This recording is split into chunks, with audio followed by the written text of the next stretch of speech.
I'm a legit menace to society radiating pure bloodlust, yet billions of people are out here worshipping me like a god. They didn't just build me a villain palace. These NPCs are literally lining up to sacrifice their own bodies to me. It's all thanks to the great villain system I'm linked to. All I gotta do is hit sacrifice and the stats just keep climbing. But the system, acting like I'm some kind of noob, decided to hand me a starter pack to get the ball rolling. I took one look at the contents, and I swear my eyes rolled so far back they almost left my head. This is supposed to be a big starter pack? Absolute poverty tier energy, honestly. Anyway, I followed the tutorial instructions, clicked on the sacrifice panel, and a notification screen popped up instantly. The quest was simple. Complete one sacrifice mission. The reward? A skeleton summon. I mean, basic materials are still materials. Might as well put them to work. So I dumped everything from that pathetic starter pack straight into the altar. The next second, I felt a surge of energy wrapping around my spirit form. The silver glow of the altar actually started looking a bit more cracked. You know, just like that, I leveled up to the Ghost Shadow rank. I checked the progress bar for the next level, smirked, and realized I need to off 10,000 people? With my current loadout, that's basically light work. I scanned the dashboard and instantly triggered the skeleton summon skill. Boom. A dry, crusty skeleton and a ball of blue soul fire spawned right in front of me. I barely had time to check them out before sensing some weird energy shifting outside my ghost domain. I sent out my spirit sense and caught a giant snake demon chasing down a dozen miserable villagers. These poor NPCs were running for their lives until they hit their limit. Now they're just lying on the ground, totally hopeless. One kid named Shiton was kneeling toward my altar, whispering, "Great God, I'll sacrifice my soul to you. Please, just save my mom." I didn't give a damn about the kid. All I saw was that snake's massive health bar. Perfect. That snake is packed with enough life essence to feast on. I gave the command, and my two bone boys lunged at it. The giant snake took one look at the skeleton and started trembling so hard it forgot how to move. Next second, the skeleton clamped its bony hand around the snake's skull. A clean crunch echoed out, and the serpent's head was smashed like a soda can. Its massive body hit the dirt with a thud. I yanked that snake carcass straight into my domain. Just like that. Then I looked at the villagers through the eyes of my skeleton minion. Everyone looked like a literal bag of bones, yellow and sickly. Zero energy, zero vibes, straight up depressing. I did a quick scan and realized their combined life force wasn't even 1% of that giant snake I just clapped. Not really a snack worth having, but a waste to just ignore. Maybe I can squeeze some info out of these NPCs instead. With that, I controlled the skeleton to scratch a few words into the dirt. Who are you people? Where am I? Shitu stared at the markings on the ground, his eyes lighting up like he'd seen a god. Is this the legendary soul-binding contract of the great evil? The kid gulped and started begging. Please, master, take my humble soul. I was sitting there, absolutely dumbfounded. What is this? Are we even speaking the same language? Bro is literally on a different frequency than me. But looking at their ragged state, it hit me. This is definitely some primitive ancient world. Being a refugee here probably makes survival mode look like a walk in the park. Low literacy rates? Yeah, that checks out. I sighed. Whatever, I'll let them slide. I'm not some mindless murder hobo after all. I had the skeleton pat Shitu on the head, then recalled my two ghost servants back to the abyss. I dismantled the giant snake, netting 8 units of normal blood, 12 of meat, and 9 of soul essences. Then, I used the snake's bones and essence to summon a skeletal snake servant. I tested it out and realized one bone serpent is worth about 3 regular skeleton minions. Looks like the quality of the summon scales with the quality of the loot I shove into it. Thinking that, I opened up my gacha menu to see if I could pull some legendary golden tier loot. I closed my eyes and mashed the button, watching the icons spin like a madman. The whole thing finally stopped on an image of a tombstone. Congrats, you unlocked the Undead Secret Realm, featuring the Living Dead. A second later, a tombstone popped up next to my altar, with a little hit carved on top. Just touch the death stone to enter the dungeon. Easy as that. As soon as the level up and rewards wrapped up, a new side quest dropped. Explore the Undead Secret Realm. Current exploration is at 0%, and the loot depends on how much I clear. Looking at this quest, I couldn't help but furrow my brows. This secret realm looks like a massive death trap. So I sent the bone serpent in first to test the waters. Once we entered, my jaw literally hit the floor. It's an abandoned modern apartment complex filled with absolute hordes of zombies. I observed for a second, and I've got some good news and some bad news. The bad news is that these zombies go feral on anything that's actually alive. The good news: my bone serpent isn't alive, so he's basically invisible to them. Suddenly, a wild idea hit me. Can I turn these zombies into raw materials? No sooner said than done. I had the bone serpent snap a zombie's neck, dragged it out of the instance, and used my ghost fire to break the corpse down into scraps. The system pinged immediately. Obtained common meat x 0.9, common blood x 0.1, and common bones x 0.9. My eyes lit up like a Christmas tree. This strat actually works. Doesn't this mean this whole realm is basically just an infinite grind spot for me? I was hyped, so I sent all 3 of my ghost servants in to start farming. Meanwhile, outside the ghost territory, the refugees were still standing there, barely even breathing. Widow Lai was hugging her son, Shitu, sobbing her heart out. Shitu rubbed his head and realized, from now on, he's officially one of Lord Tasui's guys. Shitu calmed his mom down and started spilling the tea to the rest of the refugees. Listen up, elders. I've already pledged my soul to Lord Takasui. He didn't just spare me. He actually saved our lives. The crowd immediately started whispering and freaking out. They were still terrified of Taisui, obviously. Shitu cut their chatter short. I get that you're scared of him, but I can't just forget a life debt. If it wasn't for Lord Tasui, we'd already be lunch for that snake monster. He's already claimed my soul. I'm choosing to serve him as my master. He walked up and placed his lucky charm right on the altar. I don't have anything valuable to offer, but I'm giving this protective charm to Lord Tasui as a tribute. Then, he knelt down. Zhang Dazu finally had a light bulb moment in the crowd, reasoning that if gods can protect the living, then an evil deity can do the same, making them essentially the same thing. Even the underworld is run by gods, so the dead belong to them anyway. This absolute unit of a man slapped his thigh, convinced the guy in the death forest must be a god of the underworld. The rest of the crowd bought it immediately, dumping their belongings on the altar and following Stone's lead by kowtowing. After one night, I've farmed over 200 units of materials. Pretty cracked results, honestly. I used my summon skeleton skill to pull out 6 skeletons and 1 ghost tiger, sending all of them into the dungeon to grind, leaving only 1 skeleton and the ghost fire behind for me. Next up, I pulled up the beginner's tutorial interface. After grabbing the second beginner quest, I sent my 2 skeleton minions out of the ghost domain to scavenge some basic wood. But the moment they stepped out, I saw a literal pile of garbage stacked on the altar. Those refugees from last night were still there, huddled around some mystery stone pot, trying to cook something. One guy spotted my skeleton minion and screamed, "The Great One has manifested! Quick, kowtow to our Lord!" Before I knew it, the whole mob was bowing to my skeleton, mumbling prayers like their lives depended on it. Thank you, Great One, for having mercy on us pathetic peasants. We are forever grateful for your protection, O Great One. Watching this, I'm just like, bruh, what are you clowns actually doing? But as they bowed, their bodies cleared the view, and I finally saw what they were cooking. The pot was filled with murky water, yellow leaves, and literal beetles floating in it, smelling absolutely putrid. I felt like gagging, but honestly my mood was kinda conflicted. These starving people took their best food and offered it to a Taoshen that they barely even know. How do I even put this? It's definitely a vibe, just a weird one. While I was busy being philosophical, the system just had to ruin the moment. Congratulations! You've gained 12 followers. Cultivating believers and fattening up your supply chain is just part of the grind for every great evil god. You've taken a massive step toward becoming a legendary dark deity king. I raised an eyebrow.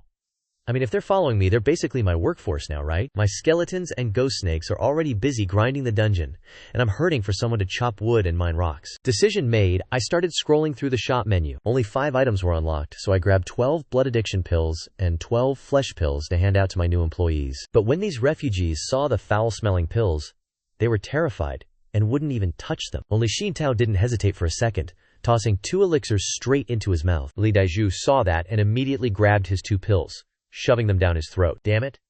Gotta be better than eating tree leaves and bugs. I was literally about to starve to death, but now that this pill is down the hatch, my stomach feels all warm and fuzzy and my legs stop shaking. Before he could even finish his sentence, Li Daju's dry, hay-like hair started growing rapidly, and his scrawny frame began to bulk up. He couldn't even believe it, clenching his fist as he felt raw power surging through his muscles. Li Daju screamed in pure hype.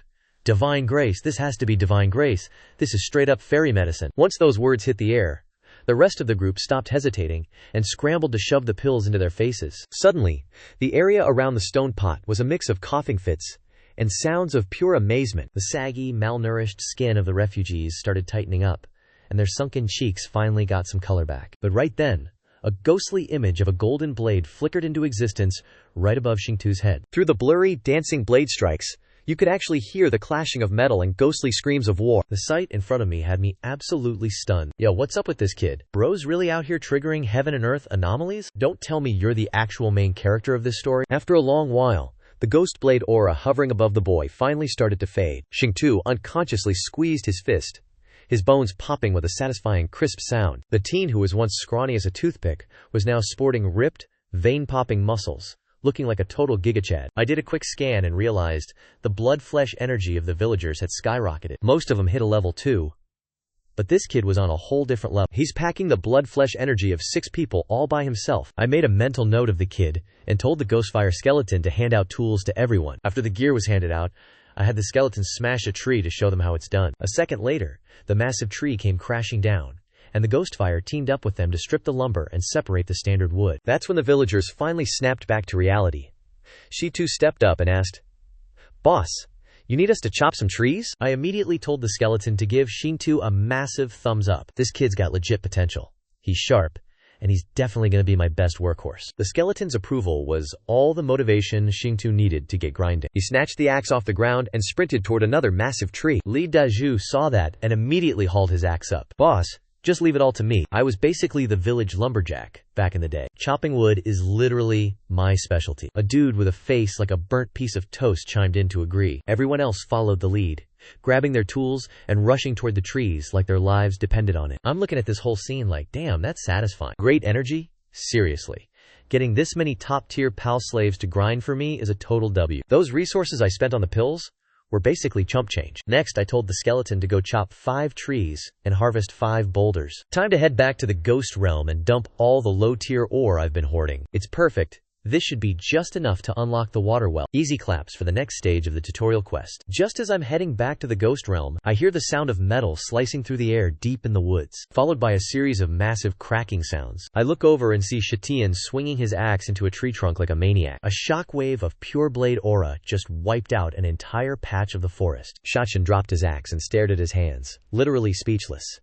Is that crazy power actually his? Ever since he popped that pill earlier, there's been this weird energy surging through his veins. He's even got secret manuals and combat techniques auto-downloading directly into his brain. Zhao, the old man who's seen it all, immediately clocked what was happening. Qi flow, external manifestation, the whole 9 yards. Shashin, you've actually ascended to the Xiantian realm. You're a real cultivator now. The villagers are absolutely losing their minds hearing that. A cultivator? Does that mean Shatian is basically one of those immortals from White Jade City? Shatian's heart is pounding like a drum. He's so hyped. This has to be the power our Lord bestowed upon me. He drops to his knees right where the skeleton vanished. Thank you, Lord, for this divine strength. I swear to serve you for eternity. Everyone else follows suit, bowing down in total reverence. Li Dazhu, I'll be your beast of burden for life, my lord. Same here. Meanwhile, I just walked out of the ghost realm with the ore, and seeing everyone prostrating themselves again is making me lose brain cells. What is even happening right now? I leave them alone for 5 minutes to chop some wood, and they're already back to worshipping me? I was about to yell at these NPCs to get back to work, but my eyes caught a weird green glow coming from the pile of logs. I zoomed in, and the system interface popped up. Grade 5 Peerless Treasure, down this thing, and you'll boost your wood element spiritual root. Plus, you can use it to unlock top-tier builds like the Spirit Garden. I took control of my skeleton minion to pick up that glowing green piece of wood. Wait, is Tatui actually cracked? I'm still a total noob and he already farmed a tier 5 treasure for me? Is this sudden rich boy energy even real? I felt like I was bugging out, so I instinctively scanned my surroundings. So, the legendary spot with insane wood element energy is just this dead forest? I gave it a side eye, looking pretty skeptical. I mean, we're literally at the edge of the deadwood forest. The grass is basically non-existent. If they're trying to say this place is rich in energy, my IQ feels personally insulted. If the map isn't bugged, then the problem is definitely with these villagers. With that thought, I shifted my POV back to the skeleton and started profiling the locals one by one. I gotta see which Chad is hiding behind that face to drop such a W for me. After some interrogating, Li Dazhu nervously spilled the tea on where he found that piece of wood. My god, this guy's a legend. He went to chop some random firewood and ended up bringing home a tier 5 treasure. After snagging the jade tree marrow, I figured I should reward my MVP for this massive W. These guys are my literal labor force, so I gotta keep them motivated. I swapped for 2 blood addiction pills and 2 flesh marrow pills, tossing them to Shitu and Li Dazhu. The 2 of them didn't even hesitate, just speed ran that pill consumption, and boom!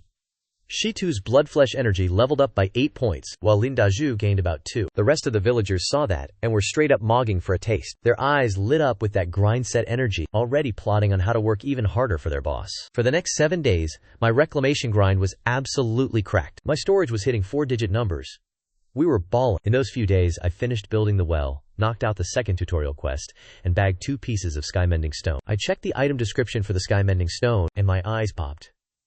This is top-tier loot, a literal universal crafting material. It can count as basically any resource under tier 8. Then, I turned my attention to the Earth Spirit Cannon. With this, Most of my crops can reach full maturity in just one day, which basically speed runs my food supply issues, and lets me farm all kinds of rare spirit herbs too. Honestly, that's a massive dub. I made up my mind and clicked build, and boom! A whole building just popped out of thin air. Just then, Li Daju comes running to offer me some loot. I took a look, and it was a grade 3 blood pattern wood. Not bad. This actually caught my eye. It might not be as cracked as that jade essence wood, but it proves our boy is finally having his main character moment. I flicked my wrist and hooked him up with one of every pill I had. Li Daju was grinning ear to ear, flexing to the villagers for a bit before popping them like candy. Suddenly, the quest board started bugging out again. A side quest popped up. Some low-tier demons are eyeing my food supply while the peasants are just out here roaming around. Gotta pull up to Xindeng village, flex that evil god aura, and delete these food-stealing losers. Rewards based on how hard I stomp them. Damn. Didn't expect a side quest to drop this fast. I don't know much about these demons, so it's better to play it safe and stay locked in. With that in mind, I focused, and a mountain of resources flew out of my inventory straight into the bone altar. The massive skull on top of the altar started shaking uncontrollably, and blood-red death rays started flashing out of its eyes, while a freezing, necrotic aura skyrocketed around me in a split second. At the same time, I could feel my own power hitting a massive power spike. My domain range expanded like 50 times over in a blink, and my abilities just got a massive buff. Now I can force anyone who steps into my domain to hallucinate and lose their mind. I've got total control over bone minions, plus I unlocked 10 new minion slots and a ghoul merchant spot. The bone cost limit for summoning skyrocketed to 50 billion. The more bones I dump, the more cracked the minion is, which basically means I can summon some absolute units now. I took a slow breath to stabilize the chaotic energy flooding my body, then locked my focus back on the quest. I rubbed my temples, wondering what the best play was to clear this. Then, a light bulb went off in my head. Bro, I'm the boss here. Why am I working when I've got employees? Shikatu's got insane potential, so if I just gear him up with some high-tier weapons, wouldn't that solve everything? I hit up the shop for an ancient sword and armor, then carved a wooden tablet out of that blood pattern wood. I sealed my bone summoning spell right into it and maxed out the summoning materials, just in case Shitu runs into a wall against those demons. Meanwhile, over at the edge of the dead forest, Shitu was out here grinding, swinging his sword at trees. Suddenly, the light around him just straight up vanished. The noise of the villagers and the sound of work just faded into the distance. A second later, a pale, ghostly figure slowly manifested right in front of Shitu. One look was all it took for him to realize this was the big boss, the divine being. Without a single second of hesitation, he slammed his forehead onto the ground in a full kowtow. "Greetings, divine being. I know I messed up," he said, desperately trying to polish his representative and sound more heroic. Right now, demons are running wild, trashing the 9 provinces like it's a playground. I know Stone Lamp Village is about to get wrecked, but since I pity the common folk, you down to play hero and wipe these demons out for me? Hearing that, Shintu's gaze turned rock solid. Even if I die 1,000 times, this lowly one won't back down. The moment he finished, the shadows receded like a low tide, the sun broke through, and the voices of the villagers returned to normal. Shita was still kneeling, but now there were a few items by his hand, which he tucked away carefully before scarfing down 2 elixirs. That familiar wave of warmth instantly surged through his entire body. His strength leveled up, and he immediately went to relay my divine message to the rest of the squad. Everyone was shook once they heard the news. Widow Lilei rushed over and hugged her son. "If you're going, make sure you wipe out every last demon. Don't you dare embarrass our divine being. If you come back missing even a single hair, I'll skin you alive myself." Xingtu felt his eyes getting hot, and he gave a heavy nod. "Mom, I got it." Li Daju stepped out from the crowd. "Xin Toha, I'm still strong. I'm coming with you to back you up on the road." A black-faced brute followed him. "Count me in, too." And just like that, the trio grabbed their gear and sprinted toward Stone Lamp Village. On the other side, Li Daju and his boys arrived on the scene in no time. The villagers recognized them as the neighbors from Daliang village, so they let them through the gates. On the way, Shintu tried to spread my words to the villagers, but they weren't buying it, since Stone Lamp Village was currently protected by a jade barrier. Plus, the cultivators inside the city were absolute units, so they were convinced that no demon would ever dare show its face here. However, on the 3rd day after the trio arrived, 2 youths came sprinting in, totally panicked, toward Liu Er's house. "Uncle Liu, it's bad. The Wu family's kid got snatched by a snake demon right by the old locust tree at the east entrance." Liu Er was so terrified he nearly wet his pants, scrambling to rally the villagers for help. Within seconds, the whole village was in a total frenzy, everyone grabbing shovels and hoes, but nobody had the balls to actually go to the east entrance. Right when everyone was losing their minds, the trio came sprinting toward the tree, fully geared up for war. Right there under the old tree, a massive black snake thick as a water barrel was coiled around the trunk, The kid from the Wu family is literally dangling in the air, wrapped up by this giant snake. His face is turning purple, and the poor dude is literally running out of oxygen. The giant snake is vibing, ready to turn this kid into a snack. Human kids really are the tastiest, the snake probably thought. Big bro, you brought 10 snake demons to a tiny village with like 0 snacks to go around? Shinto pulls up, screams, "You demon!" and launches himself like a human missile. The black snake snaps its head around with pure malice, thinking, "Oh look, a free appetizer just delivered itself. This kid looks lean. Bet he's got that nice crunch." Without wasting a breath, the black snake lunges straight for Shintao. The villagers are straight up losing their minds. The village leader is gripping his clothes so hard his heart is literally in his throat. But the next second, everyone is stunned. Shinkatu didn't back down. He just swung his sword with a freezing aura. The snake's head hit the floor like a sack of potatoes. The entire Shindang village goes dead silent. It takes a solid minute before someone finally finds their voice. That snake was thicker than a water barrel, and Xiantao just one-shot it? That sword light looked just like the cultivators in the city.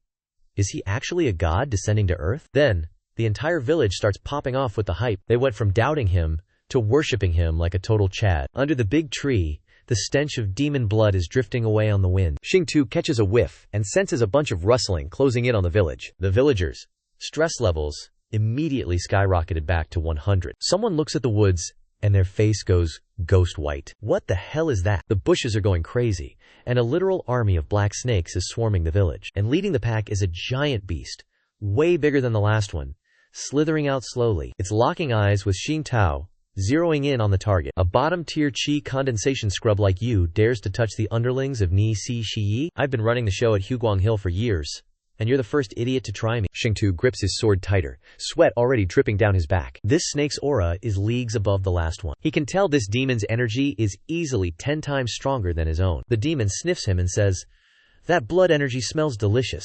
Eating you will be the perfect way to get revenge and a sweet power-up." Before he even finishes his villain monologue, he swings his massive tail with pure intent to kill. A massive explosion slammed into the dirt wall beside the village. The wall crumbled instantly, but Xingtu gritted his teeth, holding his sword steady without taking a single step back. "I've got a god protecting me. You really think you can touch me?" Nisi Shiyi let out a roar of laughter, his voice dripping with pure disdain. "There's no such thing as gods in this world. Just some low-tier demon trash that can't even step into the light. I said you're dying, so you're dying. Even Jesus himself isn't saving your head today." As he spoke, it opened its blood-red maw wide, and a foul, stinking gust of wind whipped straight towards Xiantao, while dozens of black snakes lunged at the villagers at the same time. Just as Xingtao was about to be swallowed by the giant snake, a sudden warmth spread through his chest. The blood-marked wooden tablet suddenly flew out from Shitu's chest, hovering in mid-air and glowing with an eerie silver light. In an instant, a chilly wind howled, and black energy, thick as ink, dropping into water, poured from the tablet, slithering across the ground. Seeing this, Nisi Shiyi instinctively felt a life-threatening chill, but he still tried to act like a total boss. What kind of lowlife is pulling this spooky crap? I'm gonna eat all of you. With that, the snake demon stretched his jaw to the limit, sending a hurricane of wind barreling toward Xingtao. But the moment the wind hit the reach of the wooden tablet's light, that entire gust was shredded to pieces by the death energy. And as the death energy touched the ground, a white skeleton slowly stepped out from the glowing light. The very next second, everything in Xindang village seemed to hit the pause button. The snake demon's shrieks died out, and the villagers' screams went silent. Deep inside, Nisi Shiyi was screaming in terror. "It's a Tatsui!" His old man once said, "The Tatsui is the most freakish existence in the world. Definitely not something a normal creature can even dream of fighting. It can infect, assimilate, and even enslave every living thing. If you ever run into one, the only way to live is to run for your life." Nisi Shiyi never took that seriously before, but now he finally gets it. Kids really should listen to their dads. All that arrogance vanished, and Nisi Shiyi curled up into a ball, shaking like a leaf. Meanwhile, Li Dazhu and the dark-faced man watched from afar, and when they saw the skeleton appear, they were practically vibrating with joy. The two of them hit the dirt, shouting their lungs out, "All hail the great god!" The villagers of Xindang were in total shock. Was this the god they were talking about? Just by standing there, it suppressed dozens of demons effortlessly. The pressure of a real god is honestly just terrifying. Most of the villagers hurriedly scrambled to kneel and bow as well. Li Dazhu is just out here parroting whatever these people say. Deep in the crowd, one little girl's eyes start glowing with realization. She sees a massive, godlike shadow looming behind the skeleton and whispers, "Is that an actual deity? One day, I'm definitely trekking into the dead forest to meet him. Meanwhile, I'm piloting this skeleton, scanning the area to get the vibe of the situation." Looks like the kid did a solid job, taking down a snake demon all by his lonesome. This kid is worth leveling up. He's got the talent and the grit to be a total hero. I pat the kid's head and infuse him with a surge of power. Nisi Shiyi realizes I'm completely ignoring his existence. He's low-key vibing, thinking this undead boss is only interested in munching on humans. What a sweet relief for him. He curls up even tighter, praying that when I start the human massacre, he can dip out unnoticed. But Nisi Shiyi's wishful thinking is about to get wrecked. Instead of snacking on the humans, I'm walking straight toward him, and he's spiraling. I look down at the pile of snake demons. Honestly, these things are pathetic. Most of them have measly energy levels in the double digits, and even the big boss doesn't even hit 200. Still, farming them all will make for some decent crafting materials in my stash. With that thought, I raise the skeleton's hand. Nisi Shiyi panics and starts begging. My lord, have mercy. I'm just a young sprite. I didn't know this was your turf. Please don't kill me. I'll be your servant. I'll do anything. Just let me live. I completely ghosting his begging and keep closing the distance. Nisi Shiyi is absolutely losing his mind now. My lord, my dad is Nihai Long from Huguang Hill. He's a peak tier 2 powerhouse. Spare my life. I'm begging you. I'll personally lead you to Huguang Hill. My dad's flesh is packed with energy. It'll help you reach a whole new level of power. I give him a weird look.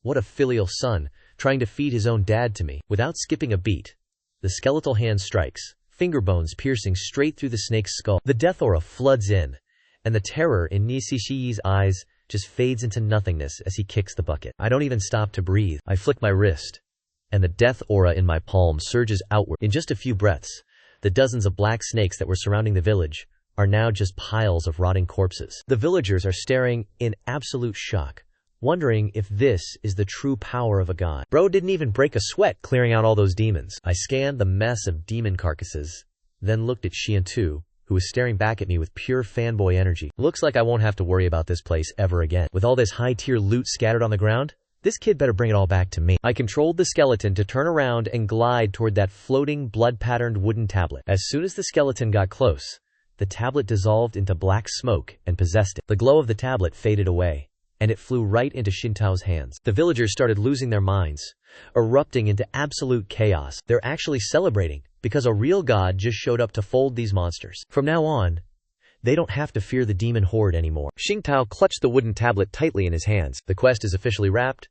The Shim village is safe and sound. Time for me to head back to the dead forest and report to the big boss. The kid bowed to the villagers and said, Uncles, aunties, the demons are gone, so I gotta head back to the dead forest now. Before he could even finish, Hong Ling shoved her way through the crowd to stop him. I'm coming with you. The villagers were shook, just standing there in silence. One of them grabbed her sleeve, trying to talk some sense into her. Hong Ling, have you lost your mind? You're supposed to head to the Baiyu sect next year. Once you learn their secret techniques, you'll be a cultivator too, so why bother with these demons? Suddenly, Hong Ling's dad stepped in and shut that conversation down. Hong Ling isn't going to the Baiyu sect anymore. The protection from those Baiyu frauds is useless. Only the power of our god is real. It's not just her.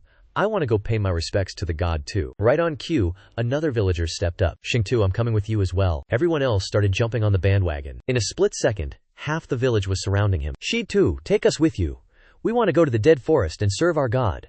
Though a small group stood their ground. Some people were still coping about the Baiyu immortals, while others couldn't bear to leave their land. Li Dazhu watched the whole scene unfold, then smiled and patted Xiantao on the shoulder. Looks like a whole squad wants to tag along with us. Let's not waste time and just get this show on the road. We don't want to keep the big boss waiting. The black-faced dude stepped up, panicking about hauling all these snake demons too. We've got the numbers now, so everyone needs to start pulling their weight. As soon as he dropped those bars, the whole Xindang village got straight to work. Meanwhile, your boy is already back in the ghost realm. First thing on the grind, I pull up the building menu and insta-build the Yinwen forest and the stone quarry. Next second, hundreds of twisted ancient trees are popping up in the death forest like crazy. In another spot, a mountain of giant boulders rumbles into existence, revealing a cave entrance right at the top. 2 high-tier structures finished just like that. A few days later, Shitu rolls up with the villagers from Xindang. I instantly finalize the quest, pulling a ground-grade gacha ticket as my reward. Feeling pretty hyped, I tuck that ticket into my inventory. Then I fix my gaze on the new arrivals. Gotta put these NPCs to work ASAP if I want that production line moving. With that thought, I give a little wave of my hand, and a mountain of blood addiction pills and flesh pills float out from the ghost realm, dropping right into their hands, though the villagers look terrified to even touch the stuff. Only Hong Ling, After grabbing her pill, catches the look of pure envy and hunger in the eyes of the Daliang villagers. She pauses for a sec, then looks over at Shitu. So this is the blessing from the god you were talking about the whole way here? Shitu just nods. That's the one. Eat up, it's top-tier loot. Without a second thought, Hong Ling downs the stinky pill. Seeing that, the rest of the crew follows suit. The second that pill hits their stomachs, these skinny losers start bulking up right before our eyes. And Hong Ling's reaction?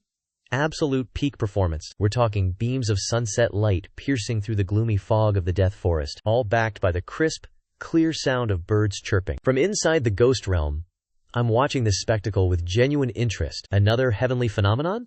What, are these things just on sale? Or something in this world? I thought people who trigger these world-shaking events were supposed to be rare, not mass-produced. Didn't expect this little girl to have such hidden potential. And honestly, since she's top-tier talent, I guess I should show some love. So I grabbed 4 more pills and tossed them straight into Hong Ling's hands. Hong Ling downed all 4, and her internal power instantly skyrocketed. Deep in the nether, she suddenly had this weird, profound epiphany about cultivation and spirit energy. She glanced up at the floating white silhouette in the sky. Hong Ling was sharp enough to notice everyone else was too busy celebrating their bodies healing up that nobody else even clocked that white figure. But that mysterious guy was just chilling, hovering in midair. Seems like average Joes can't handle the sight of a deity, but apparently, she's built different. Finding that out gave Hong Ling a little secret thrill. Feeling her eyes on me, I raised an eyebrow in surprise. You can see me? Hearing that, Hong Ling didn't hesitate for a second and dropped to her knees. If your talent is cracked and your mindset is elite, you're bound to become a legend one day. Make sure you grind hard, stay consistent, and don't you dare tarnish my reputation. Hong Ling immediately bowed low and shouted, "As you command, my lord." When she stood back up, she looked at me with this eager, puppy dog energy. "Is there anything we can do for you right now, my lord?" I honestly didn't think Hong Ling would be so thirsty to be my errand runner. So I told the Ghostfire to break down a snake demon corpse, split the meat into a dozen portions, and told them to cook up a feast first. Then once they've recovered their strength, they can head to the forest and the quarry to grind. Just stay dedicated and give it your all. Hong Ling was so shocked by my orders she actually froze. My lord is letting us eat our fill before working? And he's not even stressing about quotas? Is there actually a god this compassionate living in this world? The villagers of Daliang got their hands on that fresh meat and started cooking immediately. The Xindang villagers jumped in to help out too. A few moments later, that stone pot started pumping out an insane aroma. In a split second, the whole village went wild. Turns out meat is supposed to smell this heavenly? And don't even get me started on that snow white rice. How do you even grow that stuff? That's when the village chief stepped in, hands on hips, and barked, "Quit your yapping, eat up and get to work. Don't you?" The villagers heard that and started nodding like bobbleheads, absolutely inhaling the food. After the squad was stuffed and hydrated, I opened up the interface for Lin Cheng Yin Feng and the Hao Quarry to assign jobs to the new recruits. Once that admin work was out of the way, I started sorting through the loot from this latest side quest. First up, I dismantled the old bone serpent, using 49 parts of its snake bones and essence blood to summon a brand new ghost tiger bone serpent. According to the bone conversion rates, this new serpent hits like a truck with the strength of 1,000 standard bones. Definitely my new heavy hitter. Right on cue, the shop also synced up and unlocked some shiny new items. The remaining 5 Soul Spirit rings all got a Tier 2 upgrade. Each one of them is going to cost 5 sets of materials to craft though. Man, I'm just now realizing that grinding for half a month is basically useless compared to just deleting a few giant beasts. Looks like I need to find an excuse to wipe out the entire Arc Lake Hill. Plus, that should finally max out the sacrifice progress for the superior shadow rank. I locked in my decision to let my followers chill for 2 days. Then, I'm having Shi Tao and Hong Ling lead a squad to straight up demolish the snake demon's nest. Thinking about that, I turned my attention to that Earth grade draw ticket. I clicked summon, and a bunch of high-tier loot started flickering across the screen like a slot machine. It finally landed on a structure radiating some serious, dark, edgy energy. In a blink, it materialized next to the white bone altar. Congrats on unlocking the special structure. The General Summoning Platform. Structure Ability 1, 10,000 returned to the new domain, which basically buffs the stats of all the evil units in my basic structures. Structure Ability 2, Withered Bone Knocking Command, which sacrifices some of the target's essence to let me hijack their consciousness for a bit. Since it's your first time unlocking a special structure, here's a free one-time use of the Withered Bone Knocking command. I spent a minute checking out the summoning platform. Not gonna lie, this thing is actually broken. It definitely earns the special title. Having 2 unique abilities is pretty clutch, although that second ability is honestly a bit of a gamble. If the thing I summon happens to be above level 6 and it decides it doesn't want to listen to the platform anymore, I'm basically just speedrunning my own funeral. Gotta play it safe with this one, but since the system is giving me a freebie, no point in stressing. Let's send it. I stopped overthinking and immediately triggered the withered bone knocking command. The next second, a creepy blue flame shot 3 feet high from the top of the bone pillar. A gray shadow started manifesting right inside the fire. A weird, high-pitched squeaking noise echoed out from the flames. Suddenly, the pillar cracked open, and a tiny mouse shot out of the gap like a bullet. Which one of you lowlifes is tired of living, dragging this old rat to a hellhole like this? The rat's panicked eyes darted around, finally locking onto my spirit form, his voice dripping with ego and attitude. So it was you little brat, playing these games, right? You actually dared to drag me out of my mouse hole?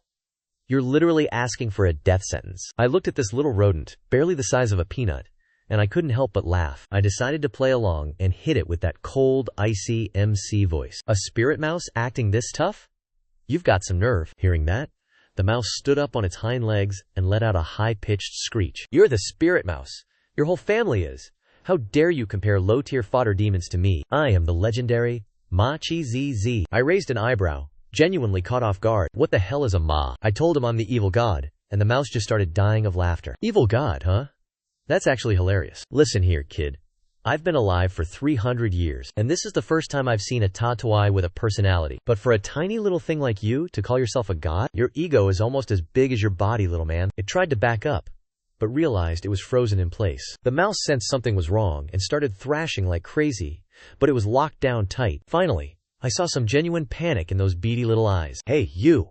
What kind of cursed black magic did you use to trap me? I smirked. Forgot to mention. The second you were summoned here, you became my property. The mouse froze, staring at the black mist wrapping around its paws, then at the green fire on the summoning altar. And its expression went from cocky to absolute despair. It realized the energy in those flames was resonating perfectly with the black mist. Damn it, you cheated!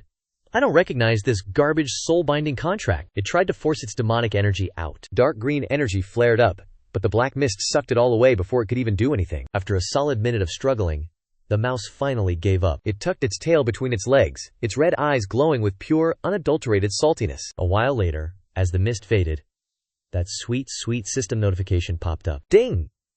You've obtained a grade 5 ghost servant, Yi Shu. I blinked, looking at the tiny mouse with a newfound respect. Who would have thought a tiny little guy like you would actually be this cracked? Yi Shu looked at me, his face twisting into the most disgusted expression ever, and he shouted, I told you, I'm not a demon, you fraud. It's a demon, so I ignored its trash talk and changed the subject. Besides, you belong to me now anyway. How about you do some work for me?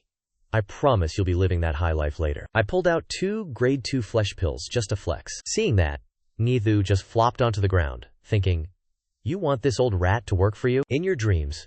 I'm just gonna lay here, what are you gonna do about it? Stay mad, kid. Facing such blatant disrespect, I didn't even flinch. I never thought 2 cheap pills would be enough to break a grade 5 beast anyway. Slow and steady wins the race. If I can't make the rat work yet, watching it tilt is entertainment enough. So for the next 3 days, I just chilled in the ghost realm, watching the villagers grind for resources. My warehouse stocks were hitting the moon, and honestly, I was vibing. During those 3 days, Hong Ling really showed off her main character energy when it came to management. Whether it was distributing supplies to over 100 people or setting up work shifts and break times, she handled it like a pro. She basically saved me from doing any actual work, so I officially promoted her to interim village chief. Early on the 4th day, I left the ghost realm to do a quality check, but the moment I got near the forest, something started tugging at my leg. I looked down, and it was Enghei Thu. Its tail was drooping, but it still had that classic, I'm the main villain attitude plastered on its face. That dump was boring as hell, so I came out for some fresh air. You got a problem with that? I just smirked, didn't say a word, and kept walking. Enghei Thu scurried behind me, looking around like a tourist seeing the world for the first time. Suddenly, we heard footsteps coming from nearby. I turned to look and saw 2 villagers who were guarding the spirit fields walking our way. When Enghei Thu saw humans, its red eyes started glowing with pure malice. Disgusting! You mean other creatures are allowed to exist on my turf? It started radiating dark green demonic energy, but I shut that down fast by pinning it to the ground. Enghei Thun couldn't hold back and hissed, Who the hell do you think you are, touching me like that? You think I won't curse your whole body to rot until your bones melt? The 2 villagers turned pale as ghosts and scrambled backward in terror. Everyone else working nearby heard the noise. Wait, this random rat can actually talk? Did this thing just unlock God mode, or what? As expected of the sacred fields blessed by the Lord God, even the pests stealing our food are leveling up into mythical beasts. With the villagers gossiping back and forth, Yi Shu was getting absolutely triggered. You lowly insects! You're literally about to drive this granddaddy rat insane. It was about to drop some more empty threats when Hong Ling suddenly pushed through the crowd. Her eyes scanned the area, instantly spotting the faint, ghostly white shadow lurking right behind Yi Shu. She immediately dropped to her knees. "Greetings, my lord." Even though the villagers couldn't see me, they all knew Hong Ling was the only one who could gaze upon the face of the almighty god. So everyone else instantly hit the deck and started bowing down too. I waved my hand, signaling Hong Ling to stand up. "This rat is named Yi Shu. He's my servant, so there's no need to freak out. From now on, seeing him is exactly like seeing me." Hong Ling loudly acknowledged the command and immediately passed my divine decree down to the crowd. He is the official messenger of God, a total symbol of good luck. Treating him with respect is the same as honoring God himself. Hearing this, the crowd started bowing to Yi Shu like crazy, chanting, "Greetings, Lord Rat," over and over. Yi Shu's face went completely blank. Wait, I'm a symbol of good luck now? In all my years of living, this is the literal first time anyone has ever called a rat a blessing. Right then, Yi Shu's defensive posture completely melted, his tail perked up, and he started totally losing himself in the endless chants of Lord Rat. Being hyped up like that felt so good that even Hong Ling was starting to look like best girl to him. Seeing this clown looking so incredibly smug, I was actually a bit shocked. I was fully prepared for a massive, long-term grind to tame him, but who knew a single line from Hong Ling could max out Yi Shu's friendship meter? Is this guy seriously that easy to conquer? Yep. This girl is definitely the only reliable one here. After flexing my internal monologue, I handed down a new mission to Hong Ling. I've tracked down Hu Guang Hill.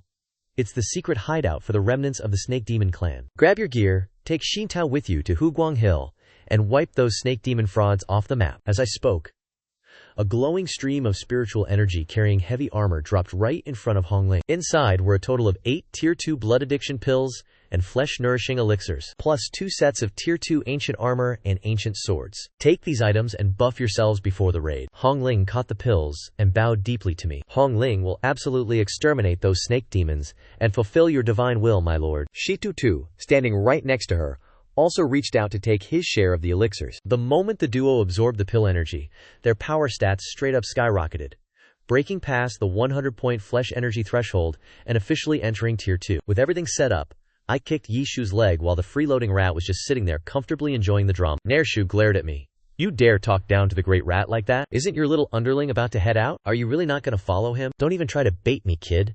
I don't work for free." Hearing this, I kept a straight face, adding a hint of fake regret to my voice. "You're literally a harbinger of good fortune, you know. Your underling is heading to Hu Guang Hill where it's dangerous.